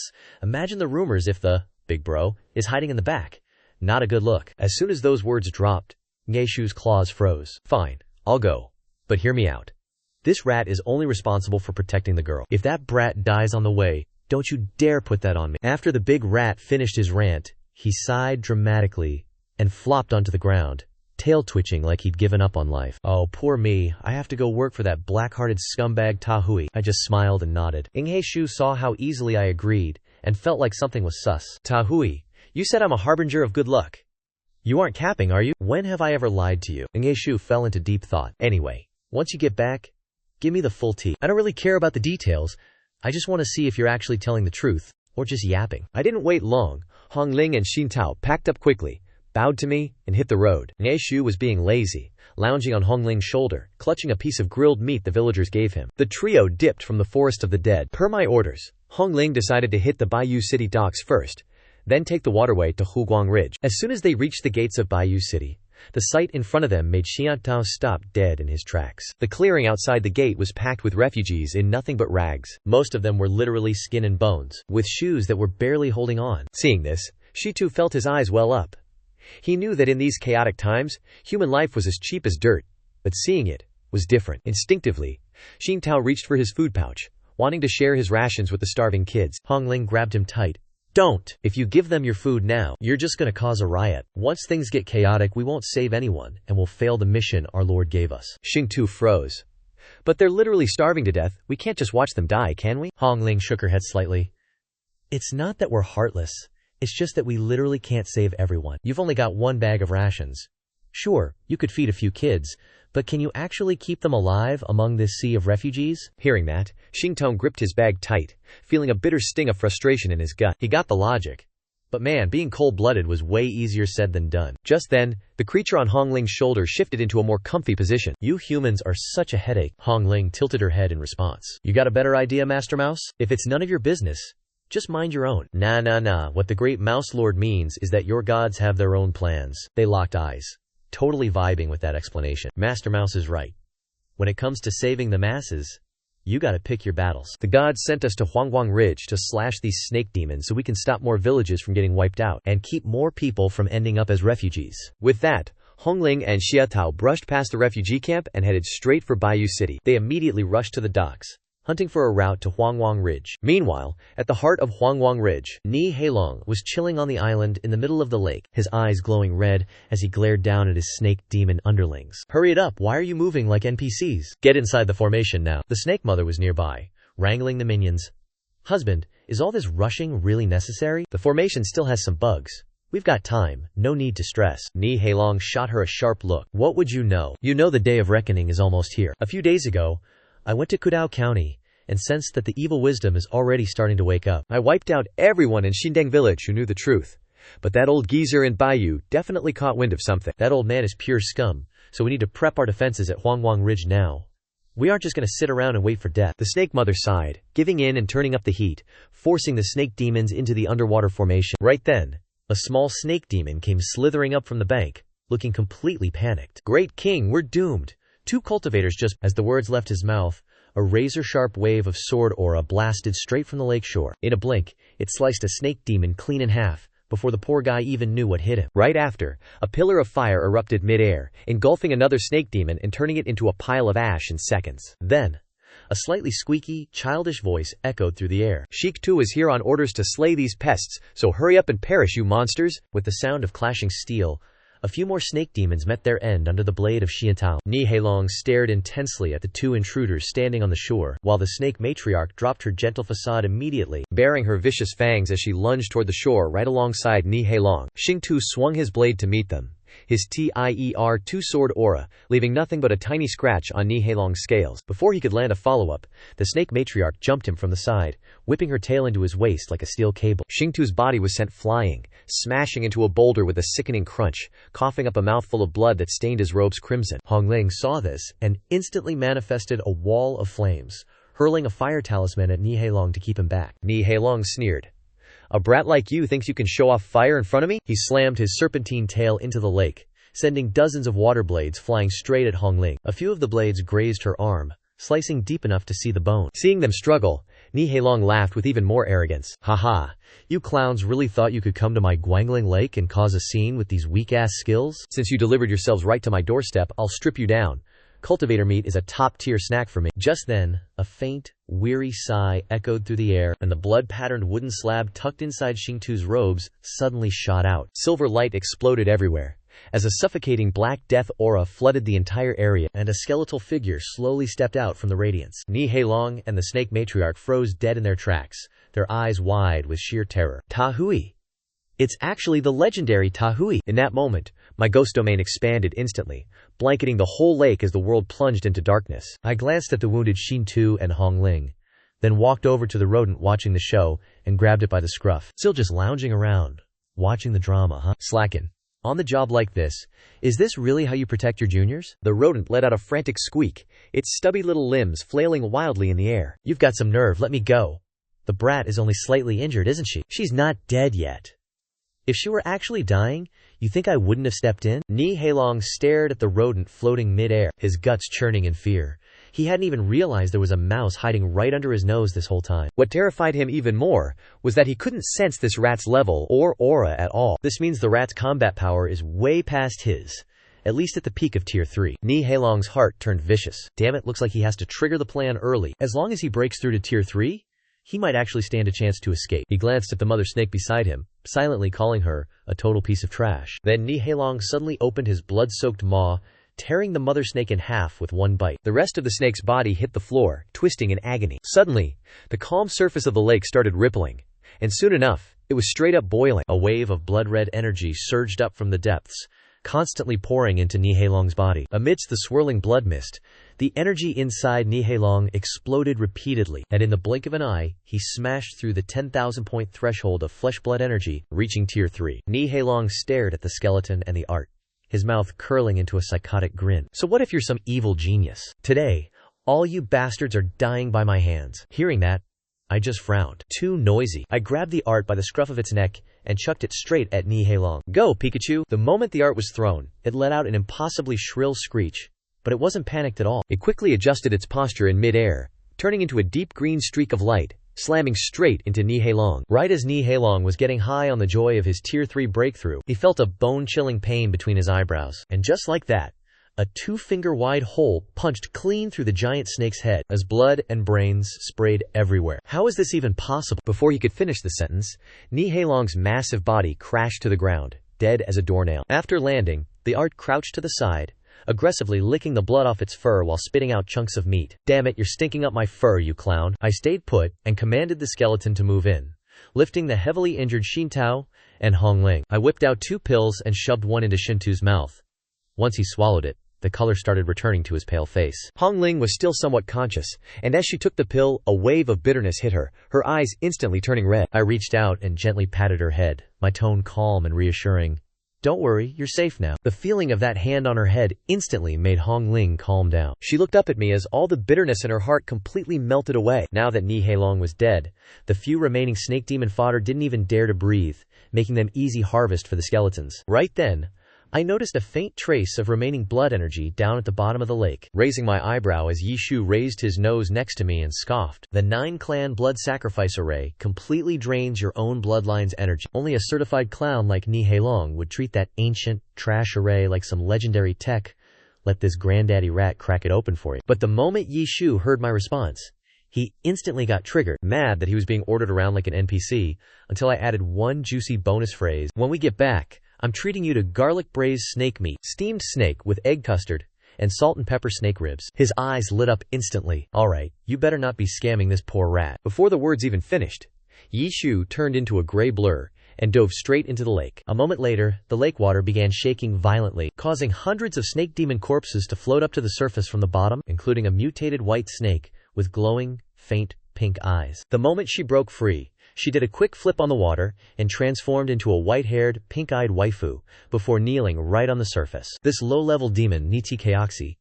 Thanks the immortal master for saving my life. I stared at her, feeling a bit surprised. This white snake could not only shapeshift into human form, but she didn't have a single drop of murderous aura on her, instead radiating a pure spiritual energy that's unique to human cultivators. Right then, Yishu sneaked closer, staring at the white snake with his eyes glowing like crazy. This thing is a spiritual beast.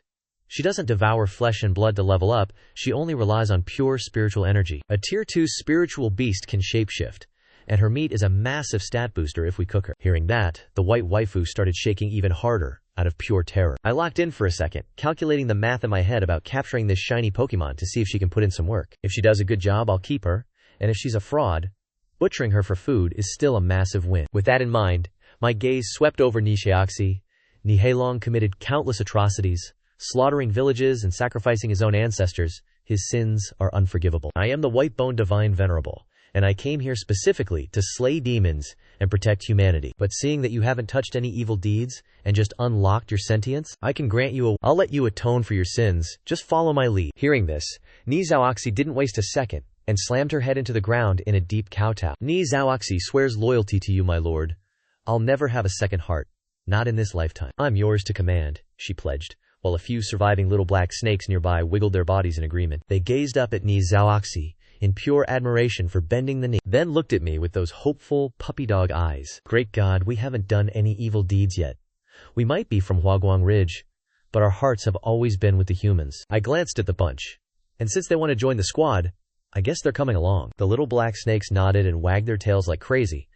Then I turned my attention back to Ni Zhaoxi. Fine, Ni Zhaoxi, you just stay here and wait for Hongling and Xitao. As for you lot, I said to the black snakes, go clean up this battlefield and haul these corpses back to the dead forest. Once the order dropped, Ni Zhaoxi morphed into her giant white snake form, carefully scooping up Xintao and Hongling. The other black snakes started dragging the corpses of their own kind like trash. Two of them even started brawling over who got the honor of carrying Ni Heilong's body. The whole scene was honestly just plain weird. Seeing this, Yishu let out a mocking laugh.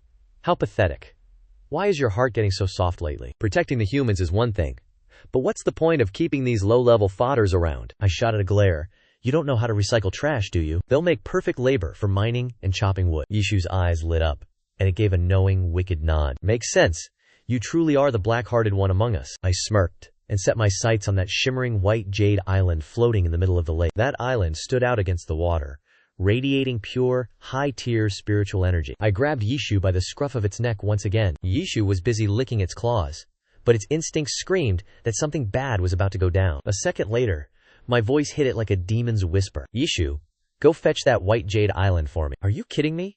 Do you really treat me, the great mouse, like some pack mule? I just finished a fight, and now you want me to start chewing on rocks? Yishu puffed up its fur, but it didn't dare refuse, so it just rolled its eyes and begrudgingly dragged itself toward the shore. This is BS.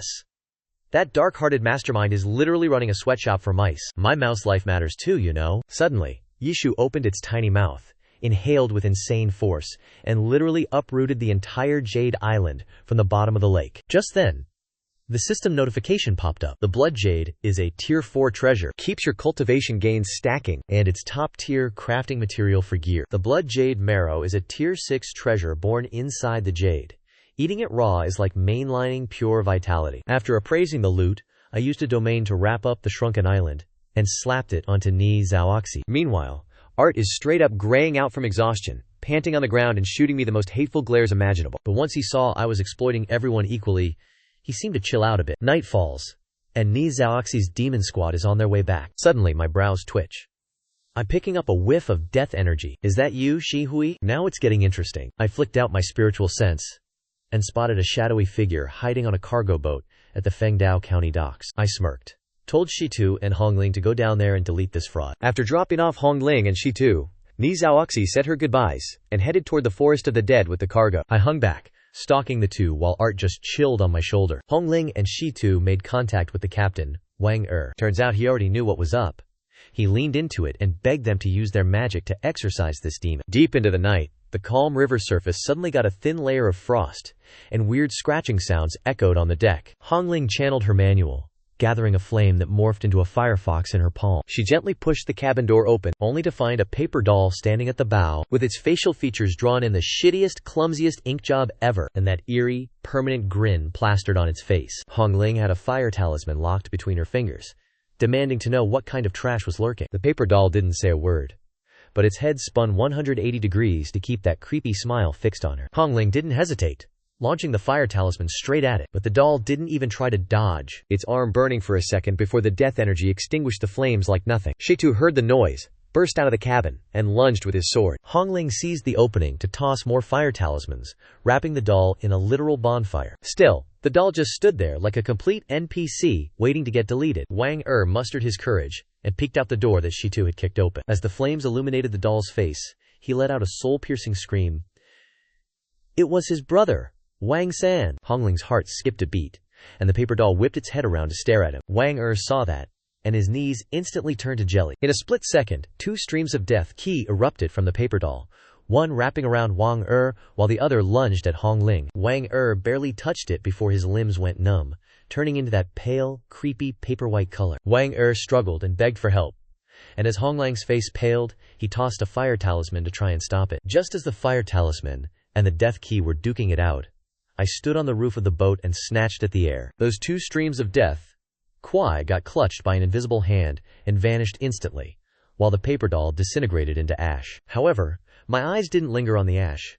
They were glued to the river surface, because the moment I made my move, that strand of death ki had already dipped and dived straight to the riverbed. I activated my mental energy, expanded my ghost domain over the water, and slammed it down toward the bottom. I tracked the final trajectory of the death Kwai and dove straight into the riverbed. Lo and behold, buried in the river mud, I saw an endless army of paper dolls just standing there. Right on cue, all their heads rotated in unison, flashing those cursed, eerie smiles directly at me. I waved my hand, and those dolls instantly twisted and shattered, turning into a pile of confetti mixed in the mud. After cleaning up that trash, I retracted the ghost domain and locked my eyes on the ancient shrine far off in the distance. Artie was still lazily chilling on my shoulder, asking what was so interesting down there that I had to go fish hunting in the middle of the night. I shook my head, explaining that the place was crawling with paper dolls and a submerged shrine. The death Kree is heavy, but something feels off. Have you ever seen Ghost Q and Death Q vibe together like that? Artie gave me a look of pure contempt. You're asking me? Who's the evil cultivator here, you or me? I facepalmed. Fair point.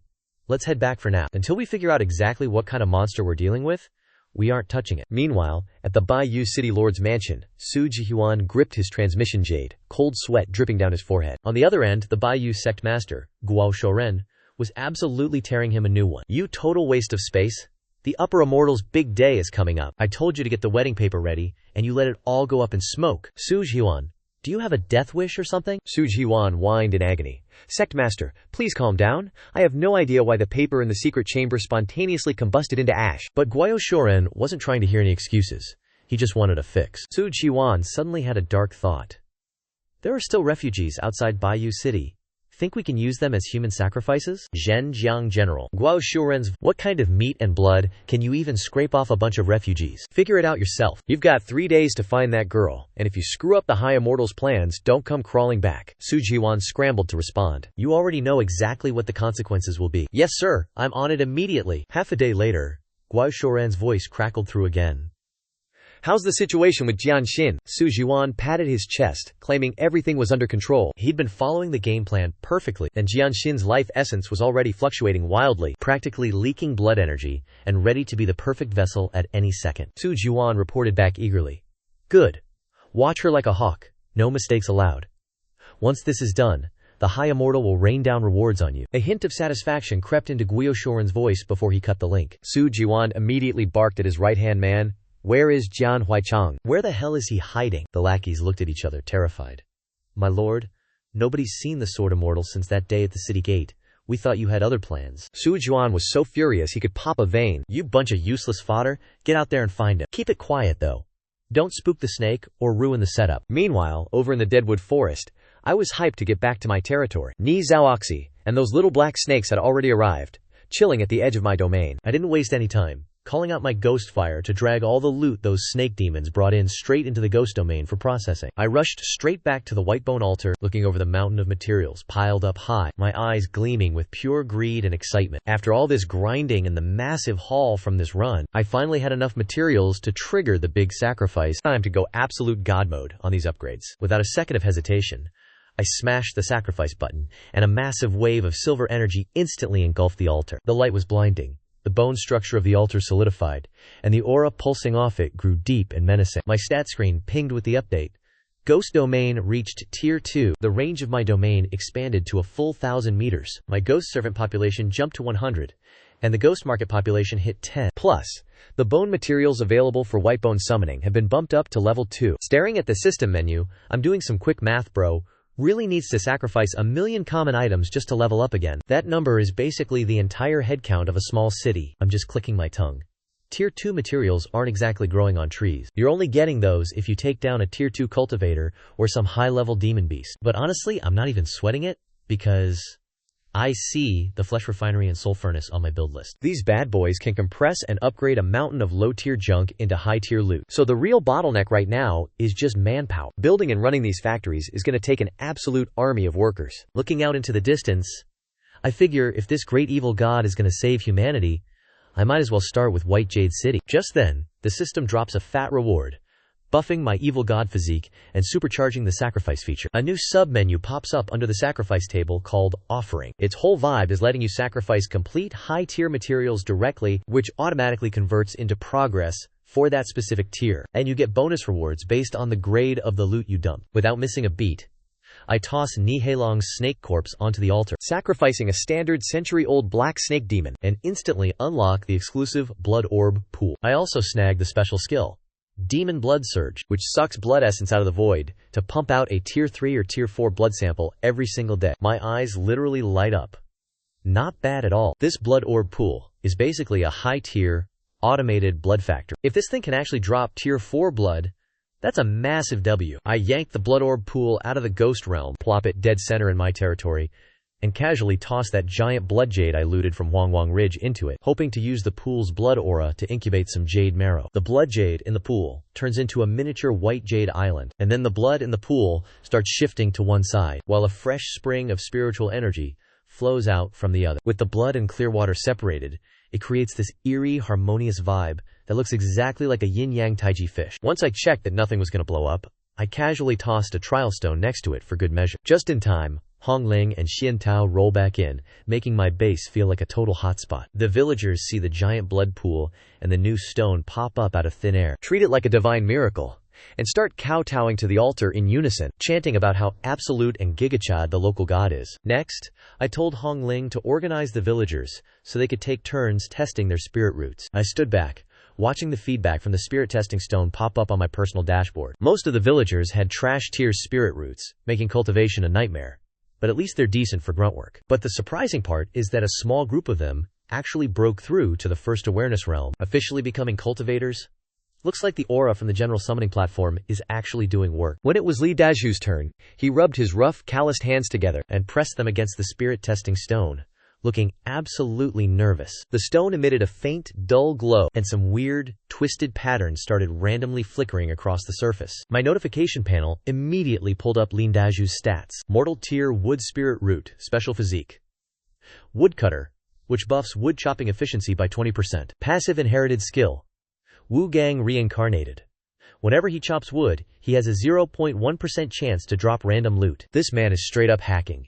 Even with those trash odds, he's already snagged me some sweet loot twice. I tossed a few elixirs his way as a reward for the grind. Hyped up from the loot, he sprinted over to show off to the new guy, Jian Huaichang. Look at this, brother. This is the god-level boss I was telling you about. Jian Huaichang nodded, but he looked like he wanted to back away even further. Over on the other side, Shitu finally put his hand on the spirit testing stone. Earth Tier Metal Spirit Root, Special Physique, 100 Refinement Body, giving him a 50% boost to spell comprehension, martial arts, and overall leveling speed. Inherited Passive Skill.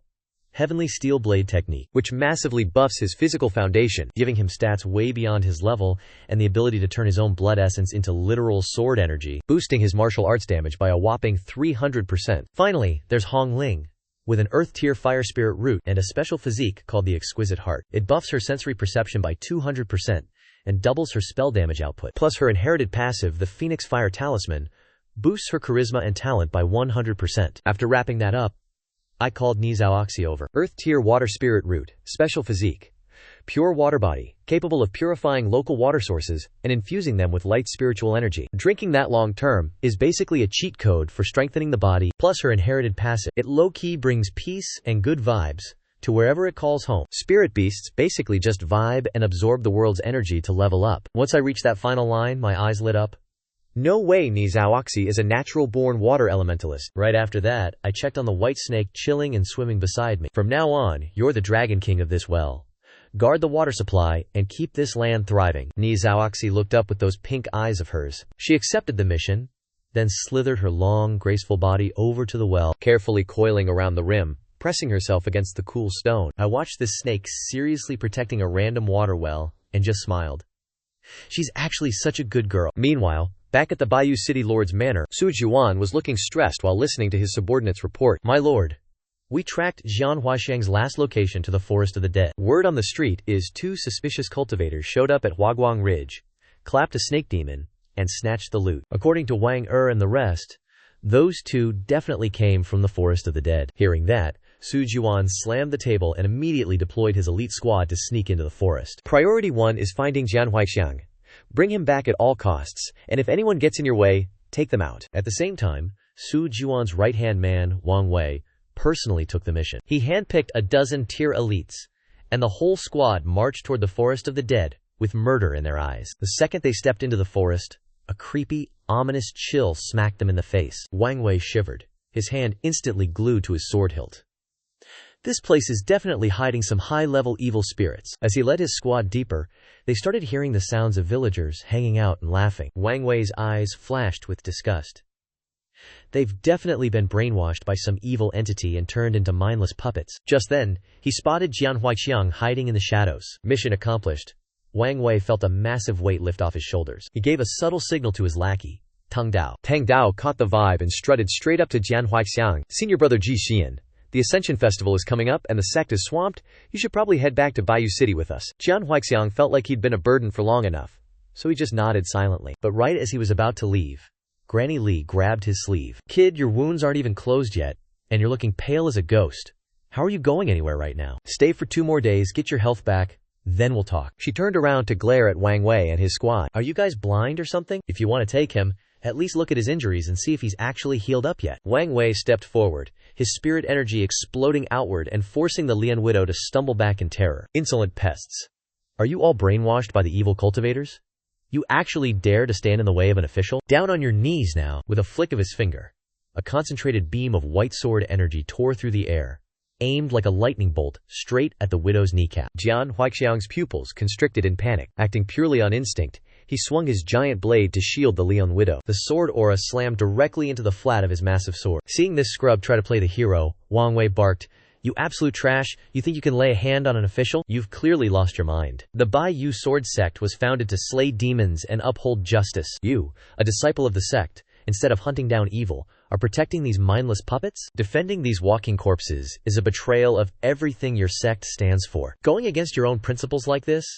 You're a total disgrace to the sword sect." Jian Huaixiang gritted his teeth, pouring every last drop of his remaining spirit energy into his great sword. The blade glowed with a blinding light as he held his ground, desperately shielding the woman behind him. Another massive explosion rocked the area, sending his giant sword flying. The razor-sharp sword energy slammed violently into Jian Huaixiang's chest. His body hit the dirt hard, and the Li widow took some collateral damage from the shockwave, leaving her slightly injured. Just as everything looked like it was about to go south, a thunderous roar echoed through the air. "Stay your hand!" A figure instantly blurred into the middle of the battlefield. Wang Wei didn't even see the guy move. He just felt an irresistible force slam into his chest like a freight train. The next second, he was projectile vomiting blood, sent flying backward until he smashed through a thick tree, barely coming to a stop. Wang Wei struggled to lift his head, seeing a teen clad in white bone armor slowly retracting his fist. Wang Wei's face went pale with pure terror. He's a tier 3 hard eye level cultivator? How is a young expert this strong hanging out in a dump like this? Xing Tu, stone-faced and cold, didn't bother with small talk and lunged straight at the remaining fodder. In the blink of an eye, a dozen elites were groaning on the floor, completely wiped out. He grabbed the broken, pathetic Wang Wei by the collar and tossed him onto the pile with the other limbless scrubs. A middle-aged man holding a hoe stepped forward. "Brother Shitao, what are we doing with this trash?" Xing Tu was about to answer when my voice echoed straight into his brain. "Kill them all. Leave no survivors." Xing Tu gave a curt nod, drew his sword, and walked toward the shivering Wang Wei. Sensing the cold, hard killing intent, Wang Wei screamed in panic. "You can't kill me! I'm with the Bai Yu City Lord's mansion." Before he could even finish his plea, his head parted ways with his neck, and the rest of his guards were swiftly executed without any resistance. Suddenly, a violent coughing fit echoed from the side. Everyone looked over to see Jian Huaixiang slumped on the ground, his body shaking uncontrollably, with a massive, bloody hole right in the middle of his forehead. The crowd was absolutely shook by this nightmare fuel, but Jian Huaixiang didn't even seem to notice. He struggled to get up, bowed respectfully to the worried villagers, and limped his way out of the corpse forest. Widow Li looked on, heartbroken, and was about to stop him. But Hong Ling gently held her back. "Let him go, Auntie Lai. This is the will of the gods. He has a mission to complete." Widow Lai let out a massive, heavy sigh, turned around, quickly grabbed some dried meat and medicinal herbs, and chased after him. She shoved the items into Jian Huaixiang's hands without saying a word and told him to eat on the road and stay alive. She turned her face away immediately, unable to watch him leave. Jian Huaixiang gripped the still warm bundle, his body trembling slightly, and whispered, "Thank you." At the same time, I signaled to Yishu, grabbing the blood-patterned wooden slab belonging to Shitu. "We're heading out." Yishu tilted its head, clearly confused. What's so interesting about this pathetic loser anyway? I glanced at the corpses of Wang Wei's crew, a wicked smirk creeping onto my face. Since Bai Yu City sent such a huge gift to our corpse forest, it would be rude if we didn't return the favor. Plus, I want to see what kind of scheme Bai Yu City and the sword sect are cooking up. Hearing that, Yishu's eyes lit up. "Are we stirring up trouble?" "Say less. Your boy loves causing chaos." Yishu shifted its form, and amidst a swirl of black light, it transformed into a person wearing tight, black assassin gear, with a creepy half-mask covering its face. Then we silently trailed behind Jian Huaixiang from a distance. Jian Huaixiang walked so slowly, he had zero clue he was being tailed. By the time we reached the outskirts of Bai Yu City, I noticed the number of refugees gathered outside the walls had dropped significantly since Shitu and Hong Ling were last here. Right at the city gate, Jian Huaixiang was suddenly cut off by 3 sword sect disciples, one of whom stepped up and shoved him hard. Jian Huaixiang, that disciple, saw how weak Jian Huaixiang looked and got all hyped up, literally spitting in his face while calling him a complete piece of trash. The immortal celebration is right around the corner, and everyone in the sect is working overtime. But you just had to pull a disappearing act for 3 whole days, forcing us to take the fall and getting us absolutely wrecked by the maester, making us kneel in the ancestral hall all night long. The guy got angrier the more he talked, and kicked Jian Huaxiang right in the shin. Jian Huaxiang let out a soft groan as his body shook violently and cold sweat beaded on his forehead, but he kept his mouth shut and didn't utter a word. The lead disciple sneered. Why are you still holding onto that broken hunk of metal like it's something special? Do you even have the right to call yourself a swordsman anymore? He reached out, trying to snatch the giant sword right out of his arms. You used that forbidden tech just to save a few mortal ants? And look where that got you? All your cultivation is gone, and you've turned into this pathetic ghost of a man. Tell me, aren't you the biggest joke in the history of our sword sect? Meanwhile, in the shadows, I poked Yishu and told him to give our boy a hand. Yishu pointed at himself. Helping him? What do I get out of that? In this great wilderness world, power is everything. He threw us away like an idiot, so why should I care? I just smiled. No reason, no gain involved. Then why the heck are you asking Big Brother Rat to go? I looked at that silent, enduring figure, sighed, and said I know I wouldn't have the guts to do what he did, but I respect those who truly walk the path of the Dafio. Kindness comes with a price tag, and that was his choice to make, so he's got to deal with the consequences himself. I paused for a second and pulled out a small vial. Go on. And take these 2 pills to him while you're at it. And tell him, no matter what happens, a cultivator should never regret the choices they made in the past. Yishu stared at me for a long time before muttering, Weirdo. You really are the strangest, evil cultivator I've ever met. With that, Yishu's figure flickered like a ghost and appeared at the city gate. What are you idiots barking about? A bunch of bottom feeders disturbing my peace. The 3 sword sect disciples didn't even see him move, but they felt an irresistible force smack into them, their faces stinging from a couple of brutal slaps as they collapsed to the ground in a pathetic heap. The trio was shook, terrified, because they couldn't even read this cloaked weirdo's stats, but the vibe radiating off this guy was bottomless, like light years beyond their own master. They were literally vibrating with fear, soul, leaving the body level terrified, scrambling to bow down, asking which legendary big shot this was, and why he was crashing the Jiantong sect's private party. Yishu folded his arms, looking down on them with maximum disrespect. I just dropped by for your trashy little ascension ceremony, and guess what? You guys are an eyesore. Problem? Beat it, you're ruining the view. Like they'd just been pardoned from death row? The 3 didn't dare breathe another word, hauling Jian Huaicheng into the city. Suddenly, Yishu barked at them to halt, tossing a basic ceramic bottle at Jian Huaicheng with zero respect. My boss is feeling generous. He says since you chose this path, don't go crying about it later. With that, he vanished into thin air like he was never even there. I wasn't really vibing with the city gate anymore, so I shifted my attention to the outskirts of Bayou, spotting a squad from the city lord's manor rolling up on the refugees. A few guys who were literally dying on straw mats just a second ago suddenly hopped up with main character energy the moment the squad appeared, their eyes glowing with hope, while the rest of the refugees swarmed in like a tidal wave, surrounding them completely. My lords, you're here! Is it finally our turn today? The crowd was buzzing, and the tea reached my ears just fine. A tall, scrawny dude tugged on his buddy's sleeve. See? I told you the city lord is basically a living saint. They started handing out porridge days ago, and now they're hiring for the city expansion. Get in, and you're officially a citizen. Absolute W, this is a blessing from the heavens. The burly guy next to him was just as hyped. Meanwhile, the middle-aged guy leading the squad barked at his subordinates. Why are you standing there looking like NPCs? Keep the order, ignore the weak and sick. Only take the young and sturdy. Move it. The guards shoved through the crowd, and within seconds, they'd filtered out about 100 dudes who looked capable of manual labor. They looked a bit clueless, but you could tell they were stoked about starting a new life. The leader gave them a quick scan, looking pretty satisfied with the haul. He waved his hand. Take them away. At the same time, I led Yin Shu into the hidden depths of the ghost realm, suddenly flashing back to Hong Ling's report. My lord, a massive crowd of refugees just hit the gates of Bayou City, mostly folks whose homes got clapped by monsters. They're basically broke and starving, just trying to survive one day at a time. If you need some extra hands, toss them a few scraps, and they'll literally grind for you until they drop. I was planning to have Hong Ling and Xin Tao handle this in a couple of days, but the Bayou City Lord's mansion beat us to the punch. With that thought, I whispered to Yi Shu to follow them. We caught up to them by the river, where a medium-sized cargo ship was docked. The guards were being absolute jerks, rushing the refugees. Get on the boat already? What are you waiting for? A personal invitation? The refugees were side-eyeing that murky, gross river water, some looking clearly sketched out. But with the guards yelling in their faces, they had no choice but to board the ship. Then, this middle-aged dude pulled out a huge stack of paper, forcing everyone to leave a thumbprint before hopping on. Yi Shu sniffed the air and recoiled, saying that the papers reeked of that faint, cursed rot from the evil cultivators. I nodded, realizing the Bayou City higher-ups are definitely low-key in league with the monsters under the river, though I'm wondering if this is just the city lord acting shady, or if the whole sword sect is behind this nonsense. I used to have a decent opinion of the Baiyu sword sect, since they usually act like the main characters protecting the commoners, and they produced a stand-up guy like Jian Huaicheng. Once the refugees were packed in, the ship started creeping away, heading toward the middle of the river. Seeing that, I furrowed my brows.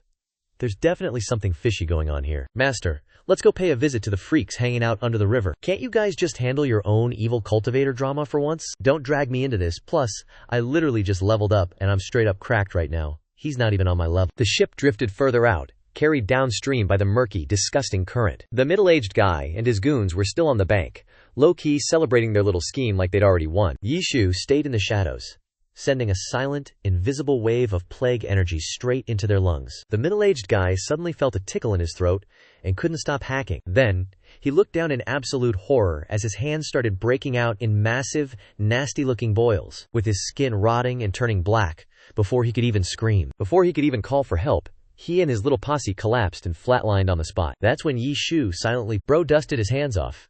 It's game over for these low-life NPCs.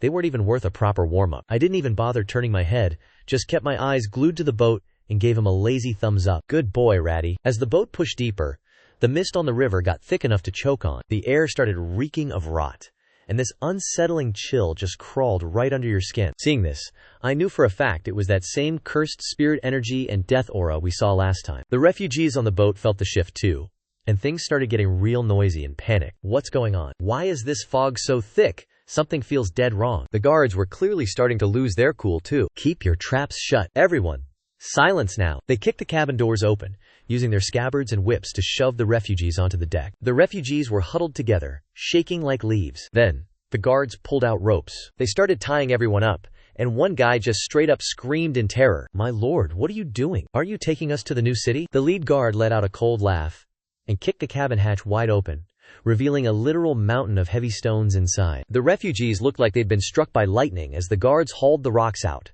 chaining them to every single person's waist or legs. That's right, we're taking you to the new city, to be the literal bricks for the foundation. Now you either jump your sorry selves, or I'm kicking you off. Meanwhile, I signaled Nguoi That from the riverbank to go play hero. Getting the memo, Nguoi That instantly ghosted his way behind the head guard. Without a second thought, he snapped the guy's neck like a twig. The rest of the guards lost their minds, crying out, "Who is that? Is the great General Zhenjiang here to smite us?" Nguoi That wasn't in the mood to chat. He unleashed a wave of dark green miasma, dissolving the remaining goons into nothingness in a heartbeat. The ropes holding the refugees snapped instantly under the pressure of his demonic aura, and yet, not a single hair on the refugees' heads was out of place. They watched the guards vanish from the deck and stared at the terrifying figure in black that suddenly appeared out of nowhere. The relief of being saved lasted about 2 seconds before pure terror and screaming took over again. Nguoi That let out an impatient shout. "Shut your mouths!" The silence was immediate and absolute. Nguoi That nodded, satisfied. "All right, listen up. Who among you losers knows how to sail a boat?" Hearing that, a couple of the dudes started shaking and sheepishly raised their hands. Yi stared them down for a second before tossing a map showing the dock at Fengdao County their way. "Get the boat to this spot. You'll meet 2 kids in bone armor and a white snake waiting to back you up." The guys looked at the wooden board like they wanted to yap, but I told them to zip it and just do what I said. With that, I dipped, vanishing from the spot like I was never there. Meanwhile, I dove back into the river, heading straight for that creepy underwater shrine. As I closed the distance, the architecture started emerging from the murky depths. The whole building was crafted out of colorful paper, looking way too detailed for its own good. There was a sign hanging over the door, written in heavy ink, "River Suppressing Shrine." I tried to swallow the paper building into my ghost domain but realized it was too stubborn to be absorbed from the outside. Fine. I fired up my spiritual sense to sniff out the energy vibrations coming off this place. The shadow energy was heavy as hell, but the vibe was straight up weird. The power source felt all sorts of messy and unstable. Turns out, this paper shrine is the actual source of all that ghost fog polluting the river. With that figured out, I just walked right into the open paper door. Immediately, the environment glitched out. The freezing water and mud vanished like they never existed. Suddenly there's a sun in the sky, and I'm standing on a solid, stone-paved path. The paper buildings transformed into a legit, high-end tomb complex. The place was packed with people acting like it was some thriving, holy temple. An old man in vintage robes walked up, all smiles, and gave me a polite bow. "Dear pilgrim, are you here to burn incense and seek a blessing?" I scanned the old guy, ignored his question, and slapped my ghost domain onto him, locking him in invisible chains. His kind smile didn't even twitch, just kept repeating like a broken record player. "Dear pilgrim, Are you here to burn incense and seek a blessing? My gut told me right. This dude is just a puppet. He's basically just like my white bone ghost servants, another toy being puppeteered by the evil intelligence. I cranked my ghost domain inside the shrine to its max capacity. Death energy pierced his body, instantly nuking the stats keeping this puppet running. The old man's body started to glitch out and fade away. Almost instantly, every single person walking around the shrine froze in their tracks. Then, in perfect sync, they all turned their heads to stare right at me. Pilgrim, please burn your incense. Right on cue, these NPCs started marching toward me from every direction with those stiff, soulless movements. Seeing that, I immediately tightened the ghost domain around me. Death energy erupted like a bomb, and those NPCs rushing in were shredded the second they touched the shockwave, turning into a confetti-filled nightmare raining from the sky. The whole thriving temple facade started peeling away like bad wallpaper, revealing a paper-crafted shrine buried at the bottom of the river, and in the center sat a blurry, ominous statue. Under the constant assault of my death aura, the statue finally dropped its mask. It was just a suit of armor folded out of thick, cheap paper. The whole thing was locked down by pitch-black chains plastered with yellow talismans. Seeing this confirmed my suspicions from before. This level of craftsmanship is way above the pay grade of the Bayou City Lord.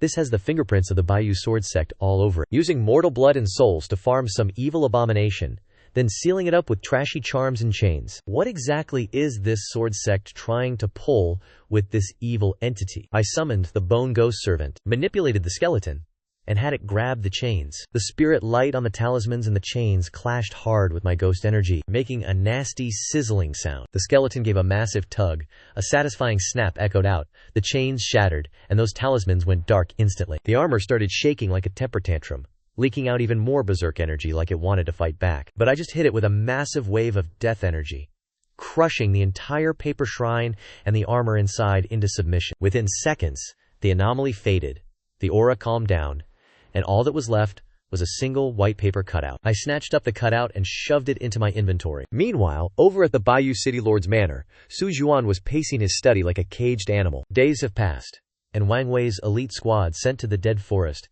has gone completely ghosted. Plus, the staff and investigators sent to deal with the refugees missed their check-in time too. What the hell is going on? Su Jiwan had this sinking feeling that everything was spiraling way out of his control. Right then, the communication jade in his pocket started glowing weakly. Su Jiwan, tomorrow is the Immortal Festival, and the Sword Sect disciples are coming down the mountain. This is the High Immortal Holy Day. If there's even a single screw-up, I'm going to personally see to your execution. Su Jiwan didn't sleep. The next day, before the sun even peeked over the horizon, the streets were already packed with peasants kneeling everywhere. They were rocking their best Sunday outfits, with faces showing a mix of blind faith, pure terror, and desperate hope. Not long after, nearly 100 dudes in matching white robes swooped in from the sky, led by none other than Jian Huaixiang. The massive crowd of townies immediately lost their minds, cheering like absolute fanboys. Meanwhile, from a chill spot on the second floor of a tavern overlooking the chaos, Yi Shu and I were just vibing by the window. My eyes scanned the squad of Sword Sect disciples floating in the air, and I couldn't help but frown. Wait, it's not just the guys I saw earlier. Every single one of these disciples had a skin tone that looked straight up corpse pale. They were absolutely drenched in negative energy, just like that paper talisman freak from the bottom of the river. Total ghosts in disguise. I paused, letting a sneer creep onto my face. Living people playing ghost, and evil spirits playing gods. This whole so-called White Jade Sword sect is really just a nest for demons. Yi Shu was geeking out, staring at those straw hats with genuine curiosity. You think under those hats, everyone looks like that Jian Huaxiang kid with a massive hole in their head? I didn't answer right away, shifting my gaze down to the ground. I saw Su Juan leading a pack of local officials, speed-walking to greet them, bowing and scraping to the Sword Sect elders hovering above, his face practically glued into a fake, boot-licking grin. Seeing that, Yi Shu started rubbing his hands together, hyped. How about we just crash the party and wipe out the whole hive while they're all gathered? This big bro hasn't had a chance to flex his muscles in forever. I shook my head and pointed to the massive altar in the center of the city. Chill. The main boss hasn't even stepped onto the stage yet. Right then, after the Sword Sect disciples touched down, they started parading through the city like they were handing out blessings, sprinkling some holy water that was supposedly going to ward off evil spirits. Then, in front of the giant altar, they kicked off a super intense sacrificial ritual. Through the whole thing, the Sword Sect disciples were moving like clockwork, perfectly synced, totally expressionless, while the townies were trapped in a cult-like trance, completely oblivious to the fact that they were being played. By high noon, the ritual hit the endgame phase. The central square was absolutely swarming, and every single pair of eyes was glued to that altar. Jian Huaixiang stood alone before the thousands, took a deep breath, and started chanting the final incantation. His voice blasted across the square using spiritual energy, carrying this weird, unsettling rhythm. Suddenly, Yishu twitched his nose. The fog is rolling in. I just grunted, staying locked in to watch the show. As Jian Huixiang's chant hit the climax, his voice peaked, carrying a level of devotion that was straight up deranged, welcoming the Supreme Master. As soon as those words dropped, the entire crowd in the plaza and the sword sect disciples behind them collectively hit the deck. And the second they hit their knees, they ripped off their hats and hoods. The scene in front of us was exactly what Yishu predicted. Turns out nearly 100 sword sect disciples were showing off their bald spots, and just like Jian Huaqiang, their skulls were all literally punctured through. Among the citizens bowing down, a huge chunk of them were also rocking the same look, with holes of all shapes and sizes, but nobody cared. They were all acting like it was totally normal. Then, Jian Huixiang raised his hands to the sky, chanting the Tai Bai Jade scripture. The moment he started, a tentacle shot right out of the bloody hole in his forehead, stabbing straight into the heavens. Almost immediately, the scorching midday sun turned dark and gloomy, as if it just gave up. That tentacle twisted and spasmed in the air, eventually bloating into a massive, pulsing red meat blob. It sprouted countless vines, piercing every single person kneeling below with pinpoint accuracy. Yet not a single soul resisted or panicked. In fact, they all looked up in unison, screaming their lungs out in a deafening, fanatical frenzy. The immortal blesses the head, granting the hair of eternal life. The next second, thousands of tentacles started slurping up everyone's life force and blood, funneling it all up into that giant orb of flesh in the sky. Right then, I set down my tea and said, "Let's go, it's finally our turn to crash the party." With that, Yishu and I vanished from the room without a trace. Back on the plaza, Yishu zipped around at light speed, and you could hear the sound of things being snapped to shreds. The thousands of tentacles linking the sky, the meat blob, and the cultists below were severed in a heartbeat. Sect Master Guo Shuren, sitting high up on the stage, jumped to his feet. Who the hell is that? The elders behind him looked like they'd just seen a ghost. As for the brainwashed NPCs, they looked confused at first, then started throwing death glares at Yishu. It's like Yishu just stopped them from getting their divine upgrade. Yishu brushed off his hands, his voice dripping with pure annoyance. Damn. These clowns really don't know when to quit. Guo Shuren immediately barked the order to form a formation and kill this guy. The sword sect disciples below followed orders like mindless NPCs, blades unsheathed to form a lethal trap, locking their killing intent onto me and Yishu. I didn't even blink, just flicked my hand, and in a split second, dozens of skeletal ghouls and a vicious spirit serpent manifested out of thin air. Guo Shuren's pupils dilated, he realized. So many tier 3 ghouls? You're that evil anomaly from the dead forest? I didn't give the old fraud time to process his thoughts. With a single thought, I told them, finish them. The skeletons and the serpents charged straight at the sword sect fodder, trying to form their little formation. With the power gap being that massive, those disciples, who were basically just glorified puppets anyway, got deleted in an instant. Guo Shuren watched his own students getting slaughtered, eyes bulging in rage, and yelled, "Stop!" while frantically weaving hand seals. His spiritual energy began burning like crazy, straight up self-destructing. I summon the heavenly immortal to descend and slay this demon. I offer my own body as the sacrifice, I scoffed, ripping open the domain of the ghost horn, which instantly flooded the square and cleared the fog away. The next second, the townspeople who were previously acting like brainwashed fanatics were suddenly hit with a dose of reality and terror. Yishu threw out a casual threat. Keep screaming and I'll personally wipe the floor with every single one of you. His voice wasn't loud, but the killing intent was radiating, silencing the entire crowd almost immediately, leaving nothing behind but the sound of stifled sobs and people shivering in pure fear. Jian Huicheng, standing at the altar, started trembling violently the moment the fog vanished. The hollow, glazed-over look in his eyes receded like a tide, replaced by flashes of consciousness and pure agony. He looked at the carnage, not exactly sure how things went south, with only a few shattered fragments of memory left in his head. But the scene in front of him made the reality impossible to ignore. This was the true face of the sword sect and the white jade immortal, and the pain of his entire belief system collapsing hit him like a freight train. Yishu glanced at him, clearly surprised. Kid, you were under that mind control for so long and you actually managed to wake up? Jian Huicheng looked at Yishu and gasped. Senior, what the hell is actually going on here? Yishu just gestured to the surrounding mess. Open your eyes and see for yourself. Right then, the elders seized the chance to swoop down, landing beside Jian Huicheng. Protect the vessel at all costs.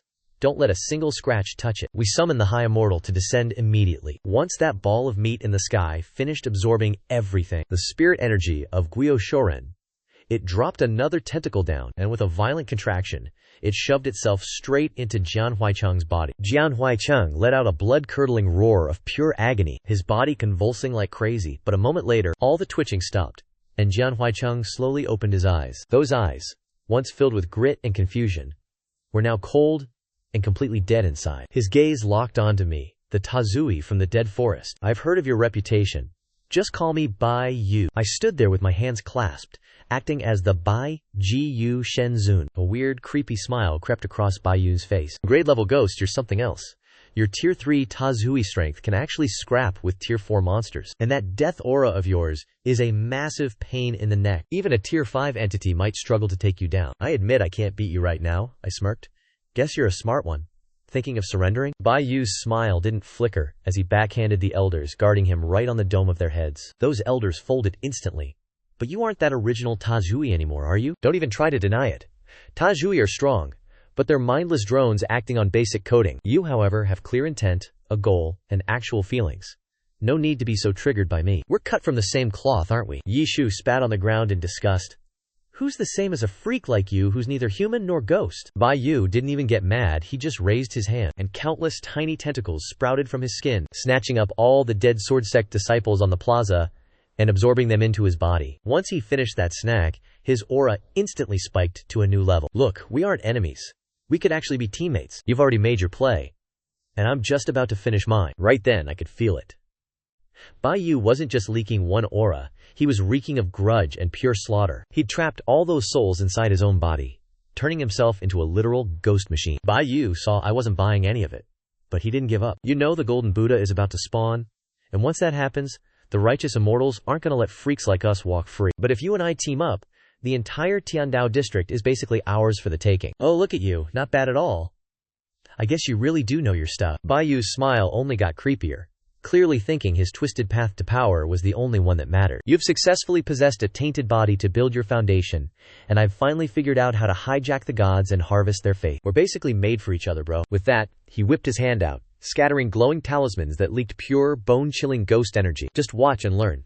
Because on a day as big as the Immortal Ascension, you're gonna witness history with me." Bai Yu pulled out that blank paper he snatched from Liu Ming and slammed it right onto his own forehead, covering that nasty gaping hole. Then, those talismans started flying everywhere, locking perfectly into position all around the plaza, embedding themselves into the ground and lighting up those sketchy glowing runes like a neon sign. Suddenly, a massive summoning array exploded into life across the plaza floor, swallowing up the terrified crowd of citizens in the process and centering the whole chaotic energy directly on Bai Yu. Bai Yu's face twisted into an expression of pure, unhinged confidence. "Ha! With the blood sacrifice of this entire city and all their livestock, I'll pull the Zhenjiang temple back into this reality and use the grudge of 10,000 souls to forge my own ghost immortal body." But the second he finished his villain monologue, the grand appearance of the paper temple he expected didn't even show up on the plaza, leaving him in an awkward, deathly silence. The crazy grin on Bai Yu's face froze, melting into total, jaw-dropping disbelief. "No way! My temple, the masterpiece I spent so much ghost energy raising, how could it fail to manifest?" He could still feel the link to Zhenjiang Temple, so he knew it wasn't destroyed. But something was definitely blocking the signal, like a wall of pure death energy. "Was it you? What did you do to my ritual?" I just smirked and said, "My bad, but I never actually agreed to be your ally." Bai Yu's mind went into total shock, and his internal energy instantly backfired on him. He let out a blood-curdling scream, clutching his head as his body started convulsing like a glitchy NPC, while the tree spirit just laughed at him without even trying to hide it. He kicked Su Jiu onto the side. "Old man, open your eyes. Is this really the immortal you were worshipping? Look at that absolute clown face." Su Juan trembled, not daring to talk back or even look at Bai Yu's horrific, demonic form. He still felt like he was having a nightmare. How did their big festival turn into a blood-soaked cult ritual for the evil god? Why did their immortal Bai Yu actually have the face of a terrifying monster? What was the point of him selling his soul and doing all those shady, heartless jobs for the sword sect all these years? Across the way, Bai Yu was struggling violently before he suddenly stumbled, almost collapsing to the ground. "Why?" I said calmly. "We walked different paths, so there's nothing left to discuss." But when Bai Yu looked up again, the emotionless, cold glaze in his eyes had vanished, replaced by an intense, desperate resolve. Even Yishu raised an eyebrow at this, and for the first time, I felt a flicker of genuine surprise. To regain control of his own consciousness under that level of corruption and backlash? That's some main character energy right there. Jian Huaicheng struggled to steady himself, then turned to Yi Shu and gave a formal, respectful bow. Then he turned to me, slammed both knees onto the stone floor, and shouted, "Junior Jian Huaicheng, thanks you great one, for saving my life." I was about to say something, but noticed the dark, pulsating runes covering the plaza were still leeching energy, even if the light was fading. The array wasn't even trying to contact the evil god under the river anymore.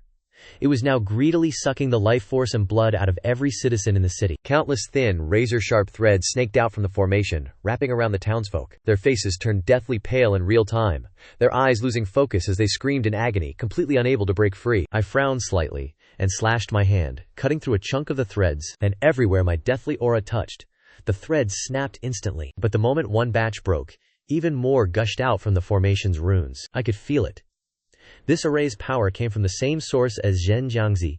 It definitely carried the stench of the evil god. I sighed. Damn, this is becoming a real headache. Yi Shu pouted. This trash array is like a freaking pincushion. Can't you just rip a hole in it? Hearing that, Yi Shu got all defensive. Are you sick in the head? Do you really think this master is just some sewer rat you can order around? Besides, if I use my full-blown magic, there's going to be a hefty price to pay. Besides, this array is useless against us anyway. The worst-case scenario is just these NPCs. I put on my best I'm so sorry face, but honestly, what a waste. At the end of the day, you're way more valuable than this mess. Jian Huaishuang stood by my side, just vibing and listening in silence. He looked down as the array beneath his feet kept mercilessly munching on the townspeople's life force. He could feel that jade piece inside him trying to pull a hostile takeover on his body again. A split second later, he realized the only way to hard reset this situation. He dropped to his knees and bowed to me once more. My lord, this formation was supposed to be the town's shield, but now it's just a glorified battery for this evil black magic. As long as I'm still breathing, and this jade is fused with me, this array is never gonna break, and honestly, good luck stopping it. The Sword Sect is basically speedrunning their way into becoming full-blown villains. Jian Huaishuang's gaze swept across the chaotic plaza, past all the terrified civilians losing their minds, past Su Zhuan, who was just standing there looking like a total brain-dead NPC, and finally, his eyes locked onto mine. My lord, I'll never forget what you've done for me. I'll pay you back in my next life, even if I have to grind for it. But the Sword Sect raised me and taught me everything I know, and since they messed up this bad, I can't just dip and leave them to take the L. He grabbed a massive sword from the ground, held it to his own throat, and shouted, "I'll trade my life to help you break this array." The blade flashed, ready to end it all, but no blood spilled. A massive wave of energy slapped his wrist, sending that sword flying into the void. I let out a low sigh. I told you last time, don't do something you'll regret later. Guess you didn't listen to a word I said. Jian Huaishuang was shook, his brain trying to process what the heck just happened. Paying debt with blood and gratitude with death? Is that supposed to be wrong? He didn't think he'd regret it, and he wasn't afraid of dying. It was literally the only play left on the board. I caught his confused look and gave him a gentle smirk. You've got a tough spirit, kid. To hold back an evil relic with nothing but mortal willpower is a flex, but next time, try to keep your cool and stop being so dramatic. Did I ever say I couldn't handle this? If you want to atone, stay alive. Dying is just a cop-out. It changes absolutely nothing. With a flick of my wrist, I sent thousands of pills flying out of my sleeve like a lethal rainstorm. These pills hit every node of the formation on the plaza dead on, exploding instantly into pure, concentrated energy. Just like that, the formation nodes on all four sides shattered and disintegrated. The spiritual threads binding the city folks snapped and vanished into thin air. That sickly gray pallor on their faces started fading away in seconds. Their glazed-over, dead eyes finally snapped back to focus. They were still weak and traumatized, but at least they weren't about to kick the bucket anymore. This entire massive reversal happened in the blink of an eye. I strolled over to Jian Huaixiang, who was still kneeling there in a daze. I flicked my finger, launching 3 soul-refining pills straight down his throat. Once the pills hit his stomach, a cool, soothing wave of energy rushed straight into Jian Huaxiang's consciousness. His agonizing, soul-tearing pain vanished, replaced by a firm, gentle power stabilizing his flickering spirit. Jian Huaxiang took a deep breath, finally feeling a clarity and calm he hadn't experienced in ages. How much longer can you keep suppressing that thing inside you? Jian Huaxiang sensed the intense tug-of-war between his own soul and Bai Yu's will, looking visibly ashamed. Huaixiang couldn't say for sure, but even though he was weakened by the backlash, his foundation was still holding on and fighting back. Can you manage 1 month? Hearing that, Jian Huaxiang gave a heavy, determined nod. I gave a light, chill smile. Simple enough, just remember, if you ever run into a problem that mortal hands can't fix, maybe try praying to a god. Saying that, I flipped my hand and pulled out the paper-cut talisman of the River Guardian. The formation felt the aura of its original source and started cranking into overdrive. In a flash, a shimmering phantom image of the paper-cut guardian slowly materialized above the plaza. Guided by the formation, the paper talisman zipped straight into Jian Huixiang's mind. He immediately locked down his own will, steering the remnant energy of Baiyu inside him to reach out to the world outside. With his soul stabilized by the 3 soul-refining pills, the 2 opposing energies were forcibly fused together. As the final light of the formation fizzled out, the paper talisman disintegrated into dust. Jian Huixiang's eyes snapped wide open. Now clad in paper armor, a faint green light flickered deep within his gaze. He had successfully merged with the River Guardian General. Immediately, all the souls and bloody energy that Baiyu had absorbed were purged from his body. They transformed into faceless paper dolls that drifted gently to the ground. Having lost all its fuel and its target, the grand formation let out a dull thud and went completely dead. Watching Jian Huixiang, whose vibe had completely shifted, along with the creepy pile of paper dolls on the floor, it looked like things were finally stable for now. Stick by my side for this next month and get used to your new body. As for whether you want a clean house and settle your debts, that's entirely up to you. The paper dolls froze up in terror, while Huixiang nodded like a total simp.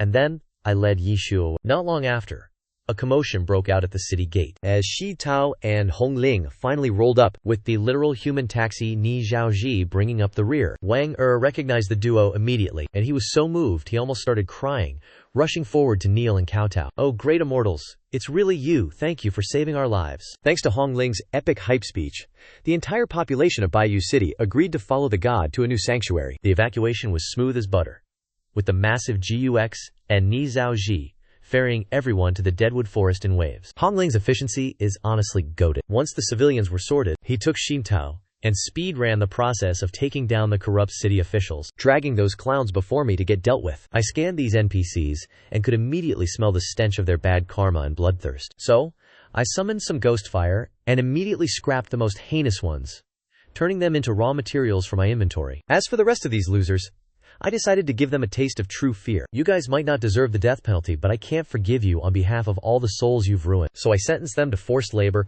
and handed the management over to Xin Tao. Shi Chu too took the mission with the seriousness of a top-tier general. Soon enough, those former elites and weirdo bureaucrats were tossed into the deepest depths of the resentment mines, forced to live out their days like literal pack animals. With that sorted, I started managing the new population influx. The Xixianxi was set up, accommodating over 30,000 people, including the Baiyu city folk and local refugees. Zhang Kuijiyu stood in the massive crowd, nervously rubbing her calloused hands. She'd spent her whole life farming, and never dreamed she'd be forced to leave her home. Her entire life in Baiyu City had basically turned into a nightmare since the start of the Festival of Gods. The territory of this mysterious deity felt just as gloomy and eerie as the place she'd left behind. Poor Zhang Kuijiyu. She placed her trembling hand on the ice-cold stone. The surface of the immortal stone flickered with a faint, yet vibrant green glow. Holy grade wood spirit root potential detected. Unique physique. Grainmaster. Boosts crop yields by 40%. Inherited soul imprint. Lightning ancestor reborn. Bearing a sliver of an ancient, mysterious god's remnant. Master of all textile and weaving arts. Possessing god-tier flame control and growth-inducing buffs. Under the sunset glow, all crops experience a 100% growth speed boost. Production increases by 100%.